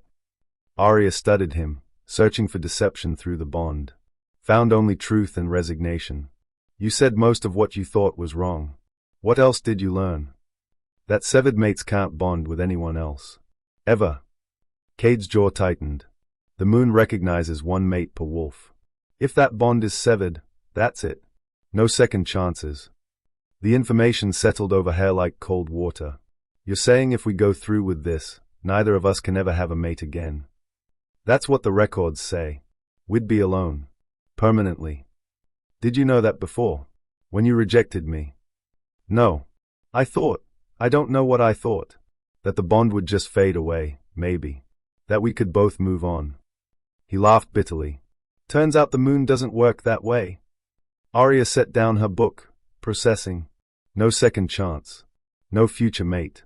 Just decades of being alone while everyone around her paired off and built families. Why are you telling me this? Because you deserve to know what you're choosing. Kade closed his book, pushed it aside. If we sever the bond, that's it for both of us. I'll be alpha someday, mateless and alone. You'll be. He stopped. You'll be whatever you want to be, but you'll be alone too. Maybe I'm okay with that. Maybe. But you should decide with all the information. They sat in heavy silence. The bond pulsed between them, suddenly more precious knowing it couldn't be replaced. What do you want? Aria asked quietly. Really? Not what you think I want to hear, not what's politically convenient. What do you want? Kade was quiet for so long she thought he wouldn't answer. When he finally spoke, his voice was raw. I want to go back to the ceremony and make a different choice. I want to have never been so goddamn stupid. He ran a hand through his hair. But since I can't do that, I want the chance to earn your trust back. To prove I'm not the coward who rejected you. To spend the next 50 years making up for the worst decision of my life. That's not realistic. I know. Which is why I'm not asking for it. He met her eyes. I'm asking for 7 more days. And if at the end you still want the severance, I'll stand there and agree to a lifetime of being alone, knowing I'm the reason why. The words hung in the air between them. Aria felt her walls cracking, felt the bond surging against her defenses like water against a dam. I don't know if I can forgive you, she said, even with 7 days. I'm not asking for forgiveness. I'm asking for time. Time to do what? To show you I've changed. To prove the bond wasn't wrong about us, even if my reaction to it was. He stood, moved to the window. You said when we're training it's manageable because we're just wolves. I want to find more moments like that, where we're just us, without all the history between us. The history doesn't go away just because we ignore it. No, but maybe we can build something new alongside it. Something that doesn't erase what happened but doesn't let it define us either. Aria stood too, crossed to where he stood.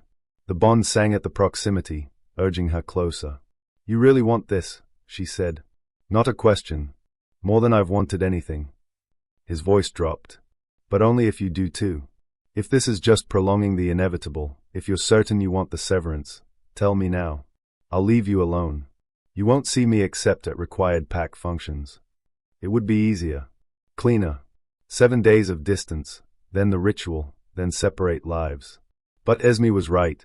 She'd be choosing from fear, not certainty. I need rules, Aria said finally. Clear boundaries. Hope flickered in his eyes. Name them.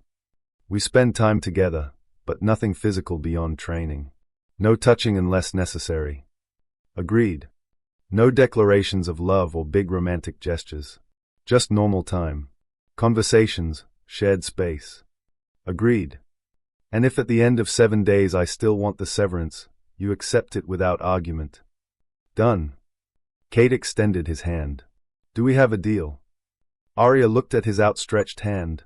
Taking it would mean giving them, a real chance. Would mean risking more pain, more disappointment. But not taking it meant a lifetime of wondering what if. She gripped his hand. The bond flared bright at the contact, singing with approval and relief. 7 days, she said. Don't waste them. I won't. They stood there, hands clasped, the bond weaving tighter between them. For the first time since the rejection, Aria let herself feel it fully, the wanton need and possibility. It terrified her. But maybe terror was just another word for hope wearing armor. The next morning, Aria woke to find a note slipped under Esme's door. Meet me at the eastern overlook at noon. Bring nothing. Trust me. K. She turned the paper over in her hands, studying his handwriting. Bold strokes, confident letters. The bond hummed with his anticipation, with nervous energy that suggested he'd been awake for hours planning something. You going? Esme asked from the kitchen. He said no grand gestures. An overlook isn't a gesture. It's a location. Her grandmother set down a bowl of porridge. Eat first. Then decide. Aria ate mechanically, mind churning. 7 days to figure out if Kade Thorne could be more than his worst moment. 7 days to determine if she was brave enough to try. The overlook was a 40-minute walk, a cliff face at the eastern edge of territory that looked out over the valley. She'd gone there as a child with her father, before the rogues came. She arrived 5 minutes early. Kade was already there, sitting on the stone ledge with his legs dangling over the edge. He turned when he heard her approach, and the bond brightened. You came, he said. You asked. Aria studied the setup. No picnic, no flowers, no obvious romantic staging. Just Kade and the view. What is this? A conversation. Away from the compound, away from watching eyes. He patted the stone beside him. Sit. She sat, careful to leave space between them. The valley spread out below, golden with late autumn sun. Beautiful and vast and empty. When I was 8, my father brought me here, Kade said, staring out at the horizon. Told me that someday I'd be responsible for everything I could see. Every wolf, every tree, every inch of territory. It was the first time I understood what being alpha meant. Heavy burden for a child. I thought it was glorious. All that power, all that respect. He laughed bitterly. Took me years to understand it wasn't about power. It was about sacrifice. Is this the part where you tell me rejecting me was a sacrifice? No. Rejecting you was cowardice dressed up as duty. Kade finally looked at her. I brought you here because I wanted you to understand something. That valley, I've spent my whole life preparing to lead it. And in one moment of panic, I was willing to throw away the one thing that actually mattered. The bond. You. The word hung between them. The bond is just biology, Aria. What matters is you. Who you are, what you've survived, how you keep fighting even when you have every reason to give up. You don't know me well enough to say that. Then let me learn. That's what these 7 days are for, right? He shifted to face her more fully. Ask me anything. I'll answer honestly. Aria considered. There were 1,000 questions she could ask, most of them designed to hurt him. But spite would waste the time they had. Why did you avoid me? She asked instead. Before the ceremony, when you felt the bond forming. Kade was quiet, organizing his thoughts. Because you scared me. I scared you. Not you specifically. What you represented. He picked at the stone beneath them. Every mate bond I'd seen was between wolves of similar rank. Alpha heirs mated with beta daughters, warriors with warriors. When I felt the pull toward you, someone outside the hierarchy, someone I barely knew, it felt wrong. Like the moon had made a mistake. So you convinced yourself I was the mistake instead of your assumptions. Exactly. He met her eyes. I know how that sounds. Believe me, I've spent 3 weeks hating myself for thinking it. Good. The irony is that every assumption I made was wrong. You're not weak, you beat me in front of half the pack. You're not unprepared. Father says you're one of the fastest learners he's trained. You're not. He stopped. You're not any of the things I told myself you were. I was just too proud to see it. Pride is a dangerous thing for an alpha. It's a dangerous thing for anyone. But yes, especially for an alpha. Kade's expression was serious. Which is why Father's been putting me through hell. Extra patrols, grunt work, public reprimands. He's making sure I understand that leadership is earned, not inherited. How's that going? I've been cleaning the training grounds for 2 weeks. My back is killing me and my ego is in shreds. A rueful smile. But I'm learning. Despite herself, Aria felt her lips twitch. The image of Kade, alpha heir, future leader, scrubbing mud from practice circles had a certain justice to it. My turn, Kade said. What did you think of me before the ceremony? Honestly, that's the deal. I thought you were arrogant. Entitled. The kind of wolf who'd never notice someone like me. Aria watched his expression tighten. I wasn't wrong. No, you weren't. He absorbed that. Then, what about now? Now I think you're arrogant and entitled and trying very hard not to be. She met his eyes. I think you're capable of change, but I don't know if it's permanent or just performance. Fair. Kade turned back to the valley. For what it's worth, I'm trying to figure that out too. Whether I'm doing this because I genuinely want to change or because the bond won't let me rest. The honesty surprised her. At least you're aware of it. Awareness doesn't make it easier. He was quiet for a moment. Can I ask something harder? Depends how hard. Do you feel it too? The bond pulling, wanting more than we're giving it. Aria's breath caught. It was the question she'd been avoiding asking herself. Yes, she admitted. Every time we're together, it gets worse. Or better. I can't tell which. Same. Kade's hands were fists against the stone. When you pinned me during sparring, when our bodies were pressed together, the bond went insane. Wanted me to close the distance, to mark you, to claim what it says is mine. But you didn't. Because you're not an object to claim.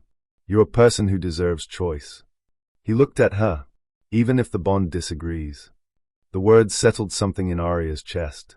This was what she'd needed. Acknowledgement that he saw her as separate from the bond, valuable beyond biology. Thank you, she said quietly. For what? For understanding that. She tucked her knees up, wrapped her arms around them. Everyone keeps talking about the bond like it's the only thing that matters. Like we should just accept it and move forward because the moon decided. But what the moon decided caused me real harm. And I needed to know you understood that. I do now. Took me too long. But I do. Kade shifted slightly closer, not touching but near enough that she could feel his warmth. What else do you need from me? Besides time. Aria thought about it. What did she need from him in these 7 days? Tell me why you want this to work, she said. Not the bond, not duty. Why you specifically want me. Kade was quiet for so long she thought he wouldn't answer. When he finally spoke, his voice was low and certain. Because you make me want to be better. Not to impress you, not to win you back. You make me want to be the kind of wolf who deserves you in the first place. He turned to her. And because when I'm around you, I'm not the alpha's heir. I'm just Kade. And I've spent so long being the heir that I forgot what it felt like to just be myself. The words hit deeper than any declaration of love could have. Because they weren't about romance or grand passion. They were about recognition. About being seen. I felt invisible for years, Aria said. After my parents died, I became the orphan everyone pitied but nobody really saw. And then the bond formed and suddenly I was visible, but only as an embarrassment. A mistake. You're not. Let me finish. She held up a hand. These past few weeks, training with your father, fighting with you, earning the pack's respect, I've started to feel visible for the right reasons. Because of what I can do, not who I'm tied to. And that matters to me more than any bond. As it should. So if we do this, if I give us a real chance, I need to know you're choosing me. Not the mate the moon picked. Not the bond that won't let go. Me. Aria Castellan. Orphan, tracker, wolf who's still figuring out who she is. Kade turned to face her fully, his grey eyes intense. I choose you. Bond or no bond, I choose you. You say that now. I'll say it every day for the next 7 days if that's what it takes. He held her gaze. And if at the end you still don't believe me, I'll say it while we stand before the elders and sever the bond. Because you deserve to know that when you walk away, you're not walking away from a desperate male clinging to fate. You're walking away from someone who sees you and wants you anyway. The bond surged between them, singing with the truth of his words. Aria felt her walls crack further, felt possibility bleeding through the gaps. 5 days left, she said. 5 days. Kade didn't look away. I'll make them count. They sat together on the overlook until the sun started its descent, talking about everything and nothing. He told her about the pressure of being heir, about nights he'd lain awake wondering if he was strong enough to lead. She told him about tracking, about reading the forest, about the peace she found in solitude. And slowly, carefully, they began to build something that wasn't just bond-deep biology. They built friendship. By day 4, Aria had fallen into a routine with Kade. Mornings, combat training with Alpha Thorne, with Kade sometimes watching from the sidelines. Afternoons, time apart, giving each other space. Evenings, meeting at various neutral locations, the archives, the overlook, once even the kitchens where they'd helped Myra prepare dinner for the pack. The bond had settled into something manageable. Still present, still insistent, but no longer overwhelming. They'd learned to exist in its pull without drowning. You're different, Myra observed on day 4, cornering Aria at the market. Lighter. I'm the same. You're smiling. You never smile. Myra's expression was smug. Kade's actually pulling this off, isn't he? He's trying. That's all. But Aria couldn't deny the truth. The anger that had consumed her for weeks had faded to something more complex. Not forgiveness, not yet. But not rage either. 3 days until the severance, Myra said. Are you going through with it? I don't know. That's progress. A week ago it was a definite yes. A week ago I was furious and hurting and certain there was no path forward. Aria selected an apple from a vendor's stall, studied it. Now I'm just confused. Confusion is better than certainty sometimes. Means you're actually considering possibilities. Myra bumped her shoulder. Whatever you decide, I hope you know you have people here who care about you. Bond or no bond. The words settled warm in Aria's chest. This was what she'd been building, connections beyond Kade, a place in the pack that was hers regardless of mate status. That evening, she met Kade at the archives as planned. But instead of sitting apart with separate books, she sat across from him at his table. Can I see what you're working on? She asked. Kade looked surprised but pleased. It's just pack history. Dry stuff. Show me anyway. He did, spreading out maps and genealogies, explaining the intricate web of alliances and bloodlines that made up Silver Pine. Aria found herself fascinated, not by the content, but by the way he explained it. The care he took with each detail, the respect he showed for the pack's history. This was the alpha he'd become someday. Thoughtful, informed, dedicated. Different from the proud male who'd rejected her. What? Kade asked, catching her staring. Nothing. Just, you're good at this. The leadership stuff. I'm trying to be. He set down the map he'd been holding. Father says a good alpha knows every wolf in his pack. Their strengths, their struggles, their stories. Do you? Not yet, but I'm learning. He hesitated, then, tell me about your parents. Not how they died, I know that story. Tell me how they lived. No one had asked her that in years. Everyone focused on the tragedy, never the people behind it. So Aria told him. About her father's terrible jokes, her mother's garden, the way they'd dance in the kitchen when they thought she was asleep. She told him about lessons in the forest, about learning to track, about feeling safe and loved and certain of her place in the world. They sound remarkable, Kade said when she finished. They were. I wish you could have met them. I wish I could have too. He was quiet for a moment. Do you think they'd approve? Of me, I mean. After everything. Right now? No. Aria met his eyes. But maybe in 3 days they would. If you keep showing up. I'll keep showing up. Even after the 3 days are done, regardless of what you choose. His voice was steady. That's what you deserve, Aria. Someone who shows up. The bond pulsed warm approval. But more than that, Aria felt her own heart stirring, independent of the moon's influence, separate from biology. She was starting to actually like him, and that was more terrifying than anything else. Day 5 arrived with freezing rain. Aria woke to the sound of it hammering against Esme's roof, the bond thrumming with unusual intensity. Something was wrong, not danger, but distress. Kade's distress, bleeding through the connection. She tried to ignore it, tried to tell herself it wasn't her problem. The bond disagreed. By mid-morning, the pull was unbearable. Aria grabbed her cloak and headed toward the main house, cursing herself the entire way. She found him in the training yard, soaked through and fighting practice dummies with a viciousness that spoke of fury rather than technique. His father stood at the edge of the circle, arms crossed, watching. "How long has he been at this?" Aria asked, approaching Alpha Thorne. 3 hours. Won't stop, won't talk. The Alpha's expression was grim. "Thought you should know, the council met this morning. There's been talk." "What kind of talk?" "The kind that questions whether a wolf who rejected his mate is fit to lead. Whether he has the judgment necessary to be Alpha." Alpha Thorne's jaw tightened. "Some are calling for me to name Myra as heir instead." Aria's stomach dropped. "Because of me. Because of his choice. Don't take that on yourself." The Alpha watched his son attack another dummy with brutal efficiency. "But it's affecting him. He's been out here since the meeting ended, trying to beat his frustration into something productive." "Why tell me this?" "Because in 2 days, you'll stand before the elders. What you say, what you choose, it matters beyond just the bond. It affects his standing in the pack, his future as Alpha." Alpha Thorne looked at her. "I'm not asking you to choose him out of pity or politics. But you deserve to know the stakes."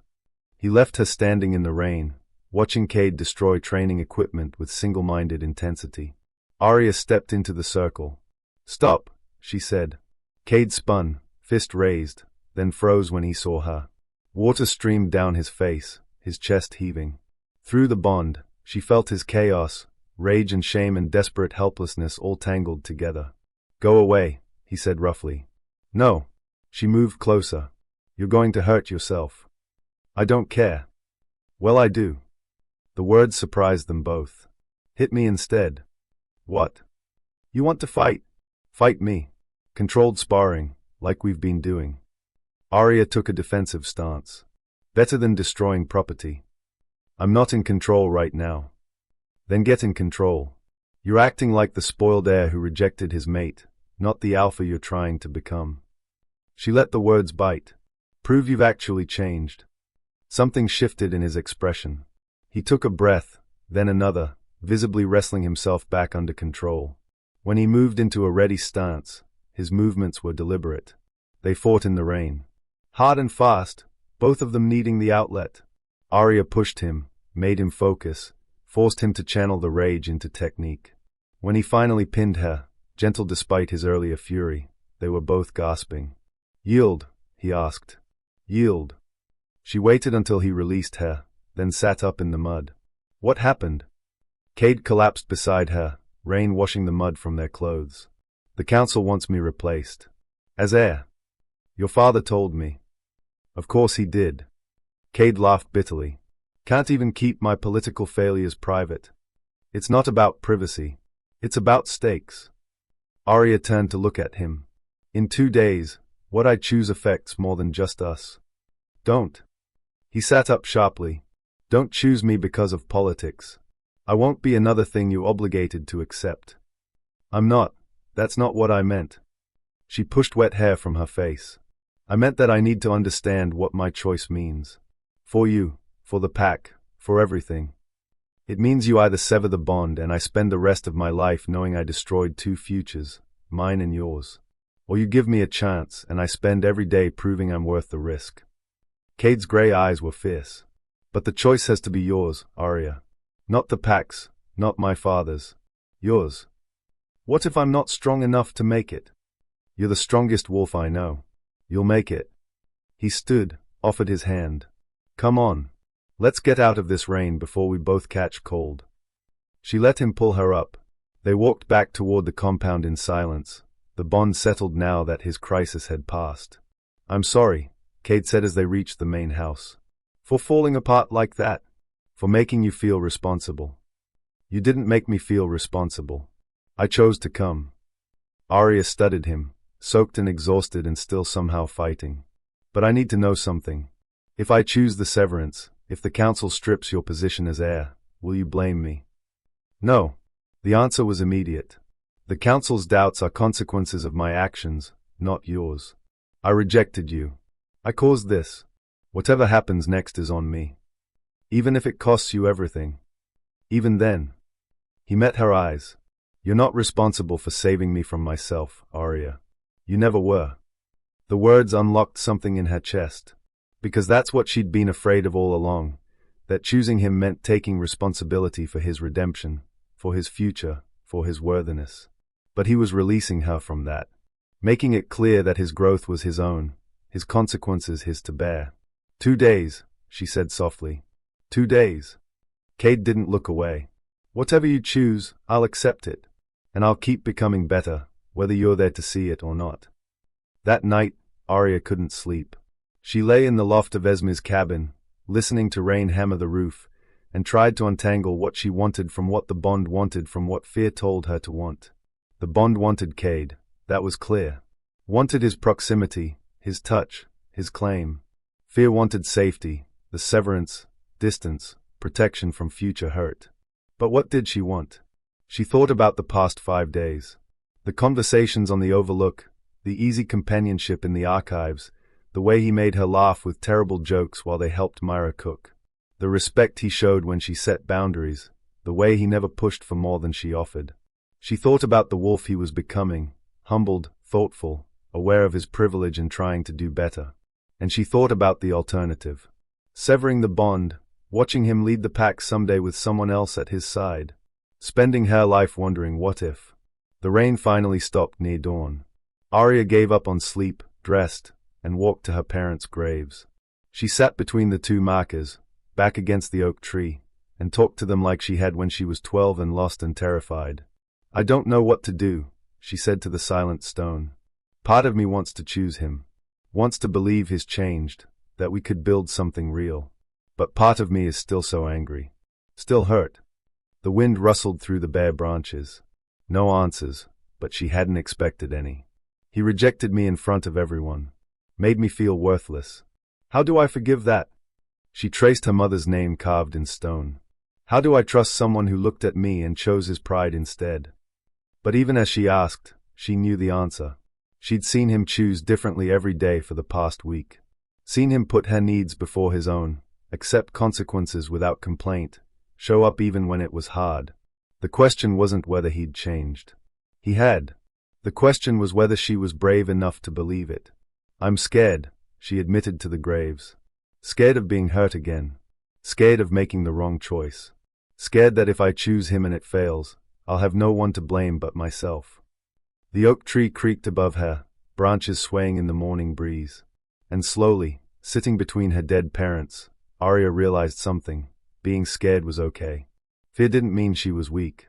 It meant she cared enough about the outcome to be invested. The brave thing wasn't choosing without fear. The brave thing was choosing despite it.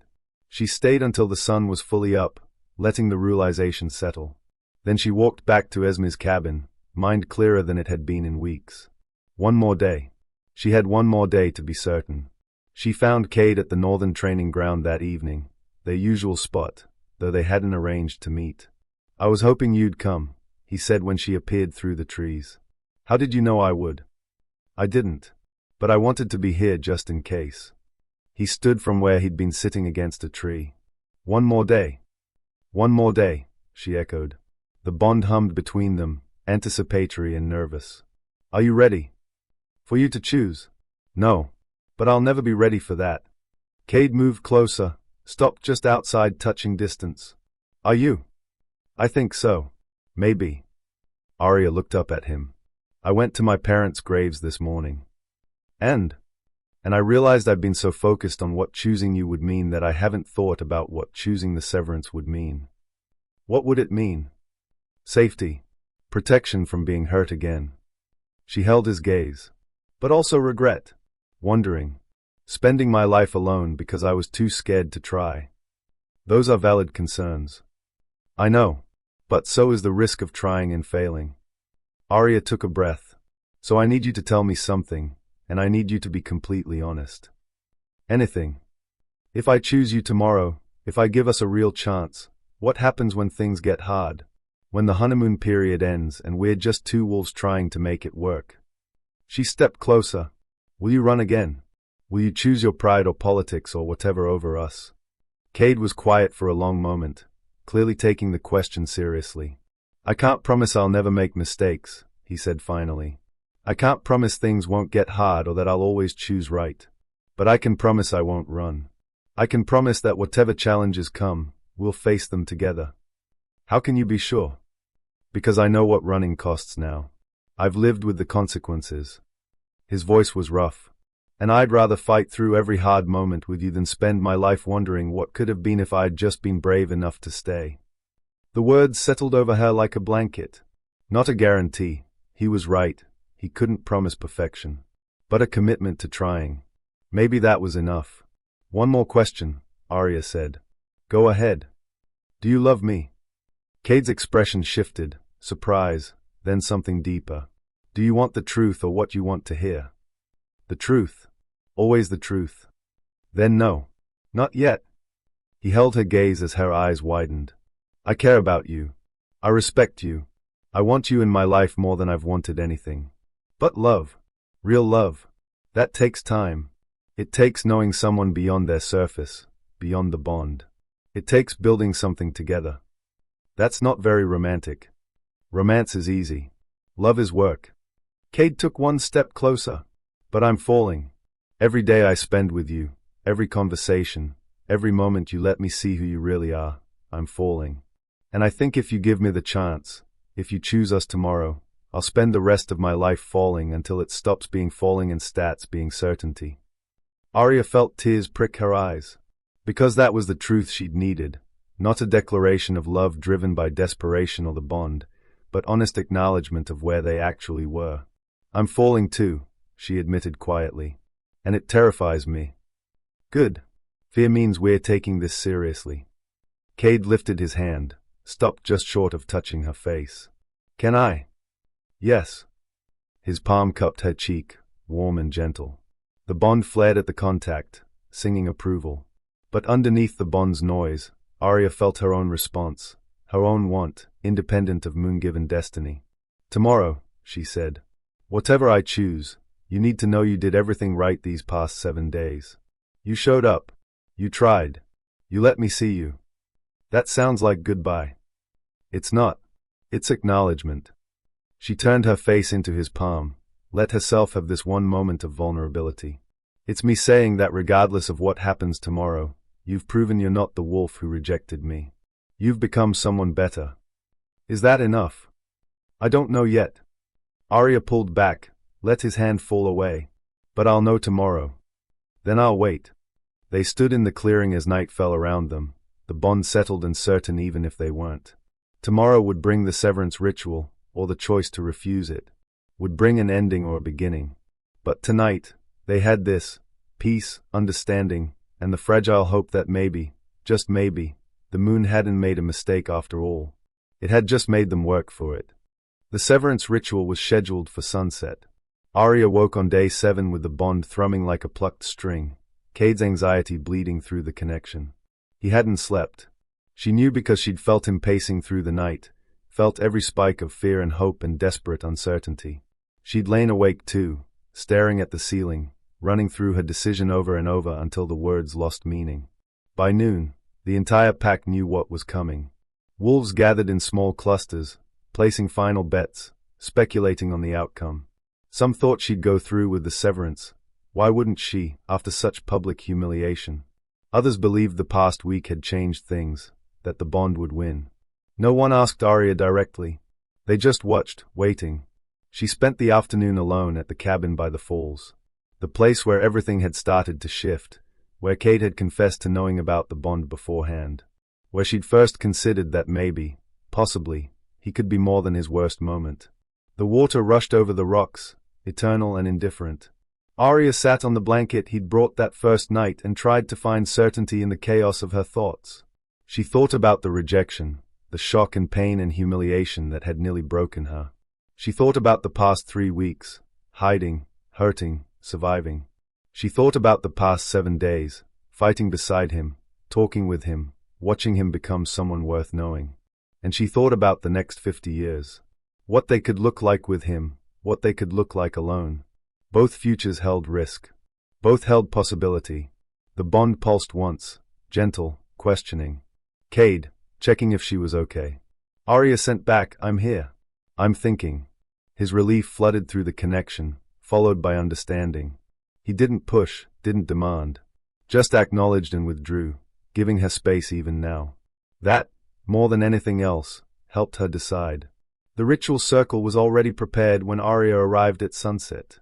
3 elders stood at cardinal points around the stone circle, Elder Marissa, Elder Chen, Elder Blackwood.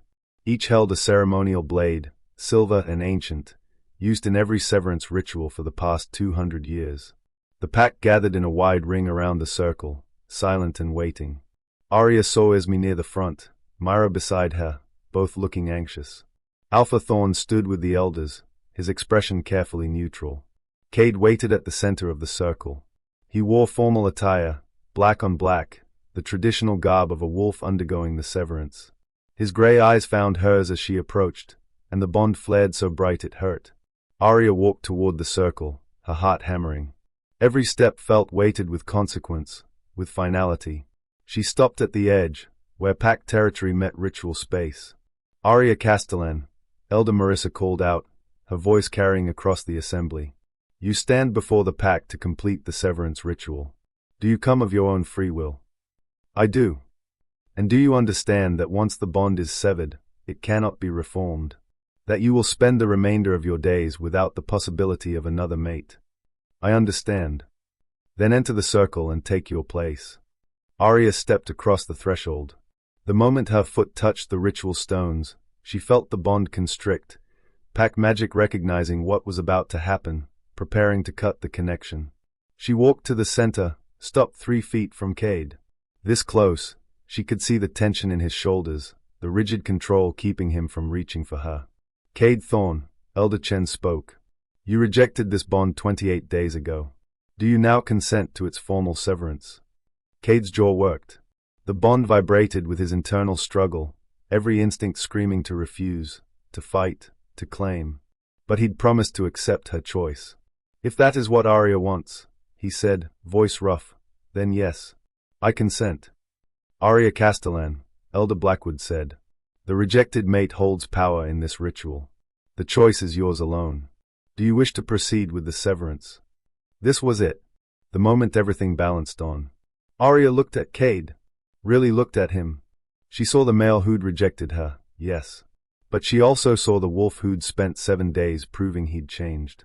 Who'd accepted consequences, shown vulnerability, given her space and honesty in the choice he should have given her from the start. She saw someone who was still learning, still growing.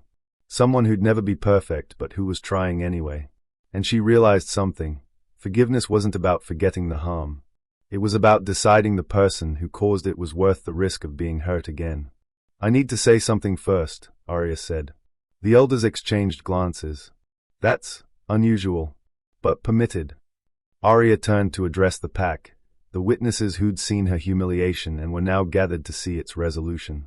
28 days ago, Kade Thorne rejected our mate bond in this very place. In front of all of you. Her voice carried clear and strong. He looked at me and chose his pride, his status, his fear. And it nearly destroyed me. Murmurs rippled through the crowd. Kade stood perfectly still, a statue braced for judgment. I spent weeks hating him for it. Hating myself for not being enough. Hating the moon for choosing someone who didn't want me. Aria's hands were fists at her sides. But then I started to see something else. I saw a male humbled by his mistakes. I saw someone willing to accept consequences, to do the work of change even when it was hard. She turned back to Kade, met his eyes. You rejected me when you should have claimed me. You caused me real harm because you were too cowardly to face your own prejudices. Her voice softened. But these past 7 days, you've shown me someone different. Someone I could actually choose, bond or no bond. Kade's eyes widened. Hope and fear warred in his expression. So no, Aria said clearly. I don't wish to proceed with the severance. The pack erupted. Gasps, cheers, arguments breaking out about lost bets. But Aria kept her focus on Kade, watching emotions cascade across his face: disbelief, relief, joy, fear. "But," she said loudly, silencing the crowd, "I'm not choosing you because of the bond." "What?" Kade's voice was barely a whisper. "I'm choosing to give us a chance. A real chance, without the severance hanging over our heads, without all this pressure." Aria stepped closer. "But we're not mated yet. We're not claiming each other or marking or doing any of the traditional things. We're going to date." "Date?" He said it like the word was foreign. "Like normal wolves who are getting to know each other. We spend time together, we learn each other, we see if what we're building is real or just the bond's influence." She held his gaze. "And if in 6 months, or a year, or however long it takes, we decide we actually want each other, not because the moon decided but because we did, then we mate properly. With intention. And if we decide we don't want each other, then we'll deal with that if it happens. But at least we'll know we tried." Aria extended her hand. "So, Kade Thorne, would you like to go on a date with me?" For a moment, he just stared at her outstretched hand. Then a laugh burst from him, shocked and genuine and lighter than anything she'd heard from him before. "Yes," he said, taking her hand. The bond sang at the contact, but it wasn't overwhelming. It was just right. "Yes, I would very much like to go on a date with you." The pack cheered. Elder Marissa looked bemused but not displeased. "This is highly irregular." "Good," Aria said, not releasing Kade's hand. "We've been irregular from the start. Might as well continue the tradition." Alpha Thorne stepped forward, and the pack quieted. "The ritual is not complete. The bond stands, UN severed and unconfirmed. But," he looked between Aria and Kade, "I believe this is an acceptable outcome. The pack recognizes that these two wolves have chosen to explore their bond at their own pace." He turned to the assembly. "Let it be known that Aria Castellan and Kade Thorne are bond-paired but unmated. They will be given the space and time to determine their path forward without interference." It was an official declaration, granting them protection from pack expectations and political pressure. Aria felt tears prick her eyes at the Alpha's understanding. "Thank you," she said. "Don't thank me. Just don't make me regret defending this choice." Alpha Thorne's expression was stern, but his eyes held warmth. "Both of you have work to do. Growing to do. Don't waste this opportunity." "We won't," Kade said, his hand tightening around Aria's. The pack began to disperse, some satisfied, others disappointed their drama had reached such an anticlimactic conclusion. Myra appeared, threw her arms around both of them, and whispered about damn time before disappearing into the crowd. Esme approached more slowly, studied Aria with knowing eyes. "You sure about this, little wolf?" her grandmother asked. "No, but I'm sure I want to try." Aria squeezed her hand. "That's enough, isn't it?" "More than enough. It's everything." Esme smiled, kissed her forehead, and left them standing in the ritual circle, alone except for the bond humming contentedly between them. "So," Kade said after a moment, "a date." "A date." Aria felt a nervous laugh bubble up. "I've never actually been on one. Neither have I. Courtship is usually more formal in pack hierarchy." He rubbed the back of his neck. "What do people do on dates?" "I have no idea." They looked at each other and started laughing, real laughter, the kind that came from relief and absurdity in the strange space between life-altering decisions and mundane questions. "We could start with dinner," Kade offered. "Not a formal thing. Just food and conversation." "That sounds perfect." Aria glanced at the setting sun. "Now, if you want. Or tomorrow. Or whenever you're ready." He hadn't released her hand yet, and she hadn't pulled away. "I'm not going anywhere. Now," Aria decided. "I'm tired of waiting for things." They walked out of the ritual circle hand in hand, the bond settled and content, and headed toward the main house. Wolves watched them pass with varying degrees of approval and skepticism, but Aria found she didn't care. She'd made her choice. Not the easy one, not the safe one, but hers. And for the first time in 28 days, the future didn't feel like a threat. It felt like possibility. Dinner was chaos. Myra had apparently anticipated the outcome and prepared a feast. The main house dining hall was packed with wolves celebrating the resolution, toasting to new beginnings, placing new bets on how long it would take before the actual mating. Kade and Aria sat at the head table with his family, fielding questions and well wishes and more than a few knowing looks. "I give them 3 months," one warrior called out. 2 weeks, another countered. "The bond will push them together." 6 months minimum, Myra said firmly. "My brother's going to take this slow if it kills him." "It might," Kade muttered, making Aria laugh.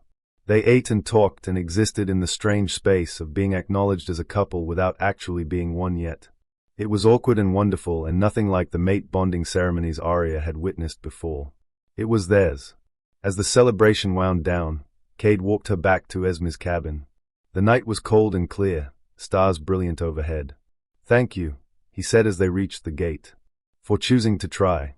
I know it wasn't easy." "It wasn't. But neither was watching you try so hard these past 7 days." Aria turned to face him. "You earned this chance, Kade. Don't waste it." "I won't." He lifted his hand, hesitated. "Can I?"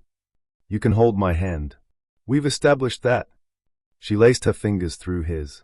"But that's all for tonight. We're taking this slow, remember?" "Slow. Right." His thumb traced circles on the back of her hand. "How slow are we talking?" "However slow feels right. No timeline, no expectations." Aria stepped closer, let herself enjoy the proximity without fear. "We learn each other first. The rest comes when we're ready." "I can live with that." Kade's gray eyes were warm. "Good night, Aria." "Good night, Kade." She watched him walk away, felt the bond stretch between them, no longer painful, just present. A connection they'd chosen to explore rather than sever. Inside the cabin, Esme was waiting with tea and a knowing smile. "So," her grandmother said, "tell me everything." And Aria did, curled up by the fire, feeling lighter than she had in months. The rejection still hurt, would probably always hurt in some small way. But it no longer defined her. She was Aria Castellan. Tracker, fighter, wolf who'd survived her worst moment and chosen to risk another. And that was enough. 3 months later, Aria stood at the edge of the northern training ground, watching Kade work through drills with a group of young wolves. He moved with the confidence of someone who'd earned his authority rather than inherited it, correcting stances, demonstrating techniques, offering encouragement without condescension. The council had voted 2 weeks ago to maintain him as heir. Unanimous decision. "You're staring," Myra said, appearing beside her with 2 cups of tea. "I'm observing. There's a difference." Aria accepted the cup, grateful for the warmth. "You're staring with a dopey expression." "Trust me, there's no difference." Myra grinned. "How's the dating experiment going?" "Slowly, as intended." But Aria couldn't keep the smile from her face. "We had dinner at the Overlook last night. He brought blankets this time. And actual pillows." "Scandalous. Next you'll tell me he held your hand." "He did, actually. For 3 whole hours." Aria bumped her shoulder. "We're pacing ourselves." "You're torturing yourselves is what you're doing." The bond must be screaming. It was. But in a manageable way, a constant low hum of want that no longer felt like drowning. They'd learned to exist in its pull, to acknowledge it without letting it control them. Kade finished the training session and jogged over, sweat dampened and grinning. The bond brightened at his approach, singing contentment. "Aria, didn't expect you until later." He stopped just short of touching her. They'd established boundaries about public displays. Too much too fast would invite speculation. "Finished my patrol early. Thought I'd watch you torture the younglings." "I don't torture. I educate through controlled suffering." He accepted a towel from Myra, wiped his face. "We still on for tonight?" "The archives?" "Yes." They'd fallen into a routine. 3 evenings a week at the archives, reading together in comfortable silence.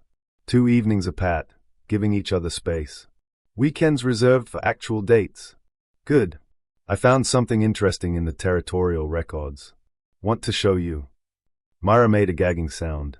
"You two are the most boring couple in pack history. Reading old documents. That's your idea of romance." "It works for us," Aria said mildly, "because you're both enormous nerds." But Myra's expression was fond. "I'm happy for you. Both of you." She left them standing at the training ground's edge, the bond humming between them like a plucked string. "Walk with me?" Kade asked. They walked the perimeter path, maintaining careful distance. Close enough to talk, far enough to stay appropriate. It was their compromise, being together without rushing the physical aspects the bond demanded. "Father wants us at the Alpha's dinner next week," Kade said. "Both of us. As a couple. Official presentation to the visiting packs. Something like that. He thinks it would be good for them to see we're stable. That the rejection didn't destroy pack cohesion." Kade glanced at her. "You okay with that? Being paraded around as evidence of your redemption?" Aria considered. "Depends. Are you going to introduce me as your mate or your girlfriend? Which would you prefer?" "Girlfriend. We're not mated yet. Shouldn't pretend otherwise." She watched his reaction carefully. They'd had this conversation before. The distinction mattered to her. "Girlfriend it is." No hesitation, no argument. "Though I should warn you, the visiting Alphas will probably ask why we haven't formalized the bond. And you'll tell them we're taking our time. That we're building something that lasts." Aria stopped walking, turned to face him. Right. Kade's gray eyes were steady. "I'm not ashamed of how we're doing this, Aria. Unconventional or not, it's ours." The words settled warm in her chest. 3 months ago, she wouldn't have believed they'd reached this point. Easy partnership, mutual respect, genuine affection untainted by desperation. "I'm proud of you," she said. "The way you handled the council, the way you're training the young wolves. You've become the alpha your father hoped you'd be." "I had good motivation." He took one step closer, still not touching. "And a good example. You've been fearless these past months." "I'm not fearless. I'm just tired of letting fear make my decisions." "Same thing, sometimes." Kade's hand twitched like he wanted to reach for her, then stilled. "Can I ask you something?" "Always." "Do you ever regret it? Choosing not to sever the bond?" Aria thought about it honestly. There were hard days, moments when the bond pushed for more than she was ready to give, moments when old hurt resurfaced, moments when she wondered if they were fooling themselves. But there were more good days. Days like this, walking beside someone who saw her completely and chose her anyway.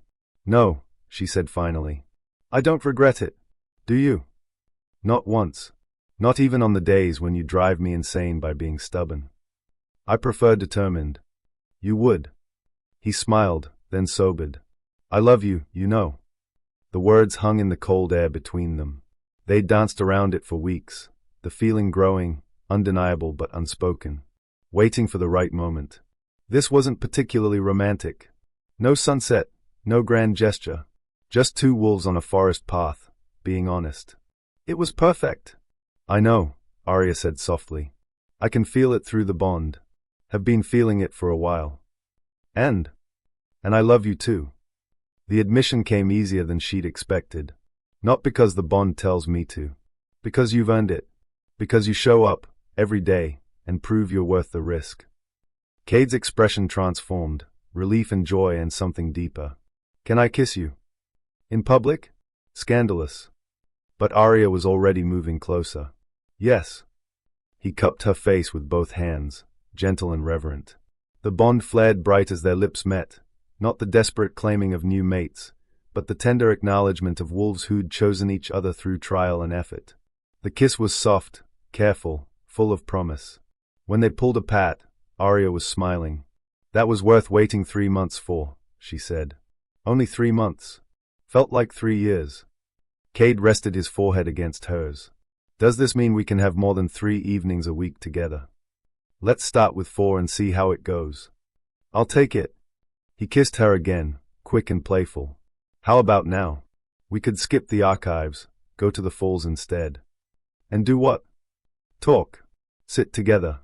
Maybe more kissing if you're amenable." Aria laughed, the sound carrying through the trees. "That sounds perfect." They walked hand in hand toward the falls, the bond settled in content between them. Around them, the forest was alive with early spring, new growth, returning birds, the promise of warmth after long cold. It felt like a metaphor. At the falls, Kade had already stashed supplies, blankets, pillows, food. Evidence of planning, of hope that she'd say yes. "Presumptuous," Aria said, but she was smiling. Optimistic. He spread the blanket, pulled her down beside him. There's a difference. They settled together, his arm around her shoulders, her head against his chest. The falls rushed beside them, eternal and unchanged. But everything else had shifted, them, their bond, their future. Tell me something, Aria said after a while. Where do you see us in a year? Honestly. Always honestly. Kade was quiet, thinking. I see us mated. Properly, with ceremony and witnesses and all the traditional elements we skipped the first time. I see you beside me as I learn to lead, challenging me when I'm wrong, supporting me when I'm right. I see us building something that matters. That's a lot of pressure. It's just possibility. He pressed a kiss to her hair. What do you see? Aria considered. A year ago, she would have said she'd be alone. 6 months ago, she'd have said surviving. 3 months ago, uncertain. Now, I see us figuring it out as we go. Making mistakes, learning from them, choosing each other even when it's hard. She tilted her head to look at him. I see partnership. Real partnership, where we're equals even when the pack says we're not. The pack will learn. You've already earned more respect than most wolves twice your age. Kade's expression was proud. Father said you're the best tracker we've had in a generation. His exaggerating. His not. You found those rogue trails everyone else missed. Probably prevented an attack. Kade shifted to face her more fully. You're extraordinary, Aria. The pack sees it now. I'm just glad I finally see it too. Took you long enough. It did. But I got there eventually.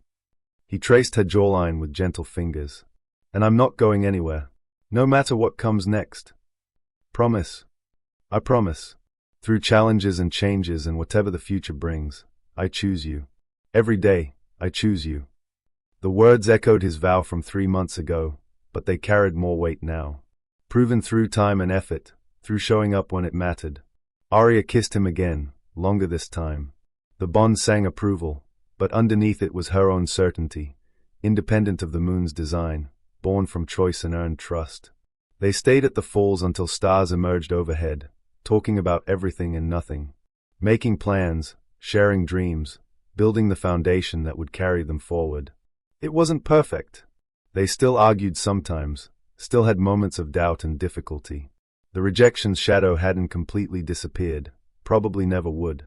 But they were learning to exist with it, to acknowledge the harm while refusing to let it define them. As they finally walked back toward the compound, hands intertwined, Aria realized something. This was what the bond was supposed to be. Not instant perfection, not effortless harmony, but two wolves choosing each other, over and over, through every challenge. The moon had given them the connection. They'd done the rest. Next week, Kade said as they reached Esme's gate. The Alpha's dinner. You'll be brilliant. I'll be terrified. That too. But you'll handle it. He kissed her good night, lingering, reluctant to leave. Sleep well, Aria. You too. She watched him disappear into the darkness, felt the bond stretch but no longer strain. It had learned to accommodate distance, to trust in reunion.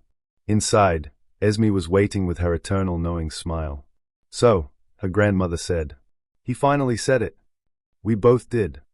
Aria collapsed into her chair, feeling lighter than air. And I meant it. I actually meant it. Of course you did. Love earned is stronger than love given. Esme pawed tea, settled into her rocker. Your parents would be proud. Of both of you. You think so? I know so.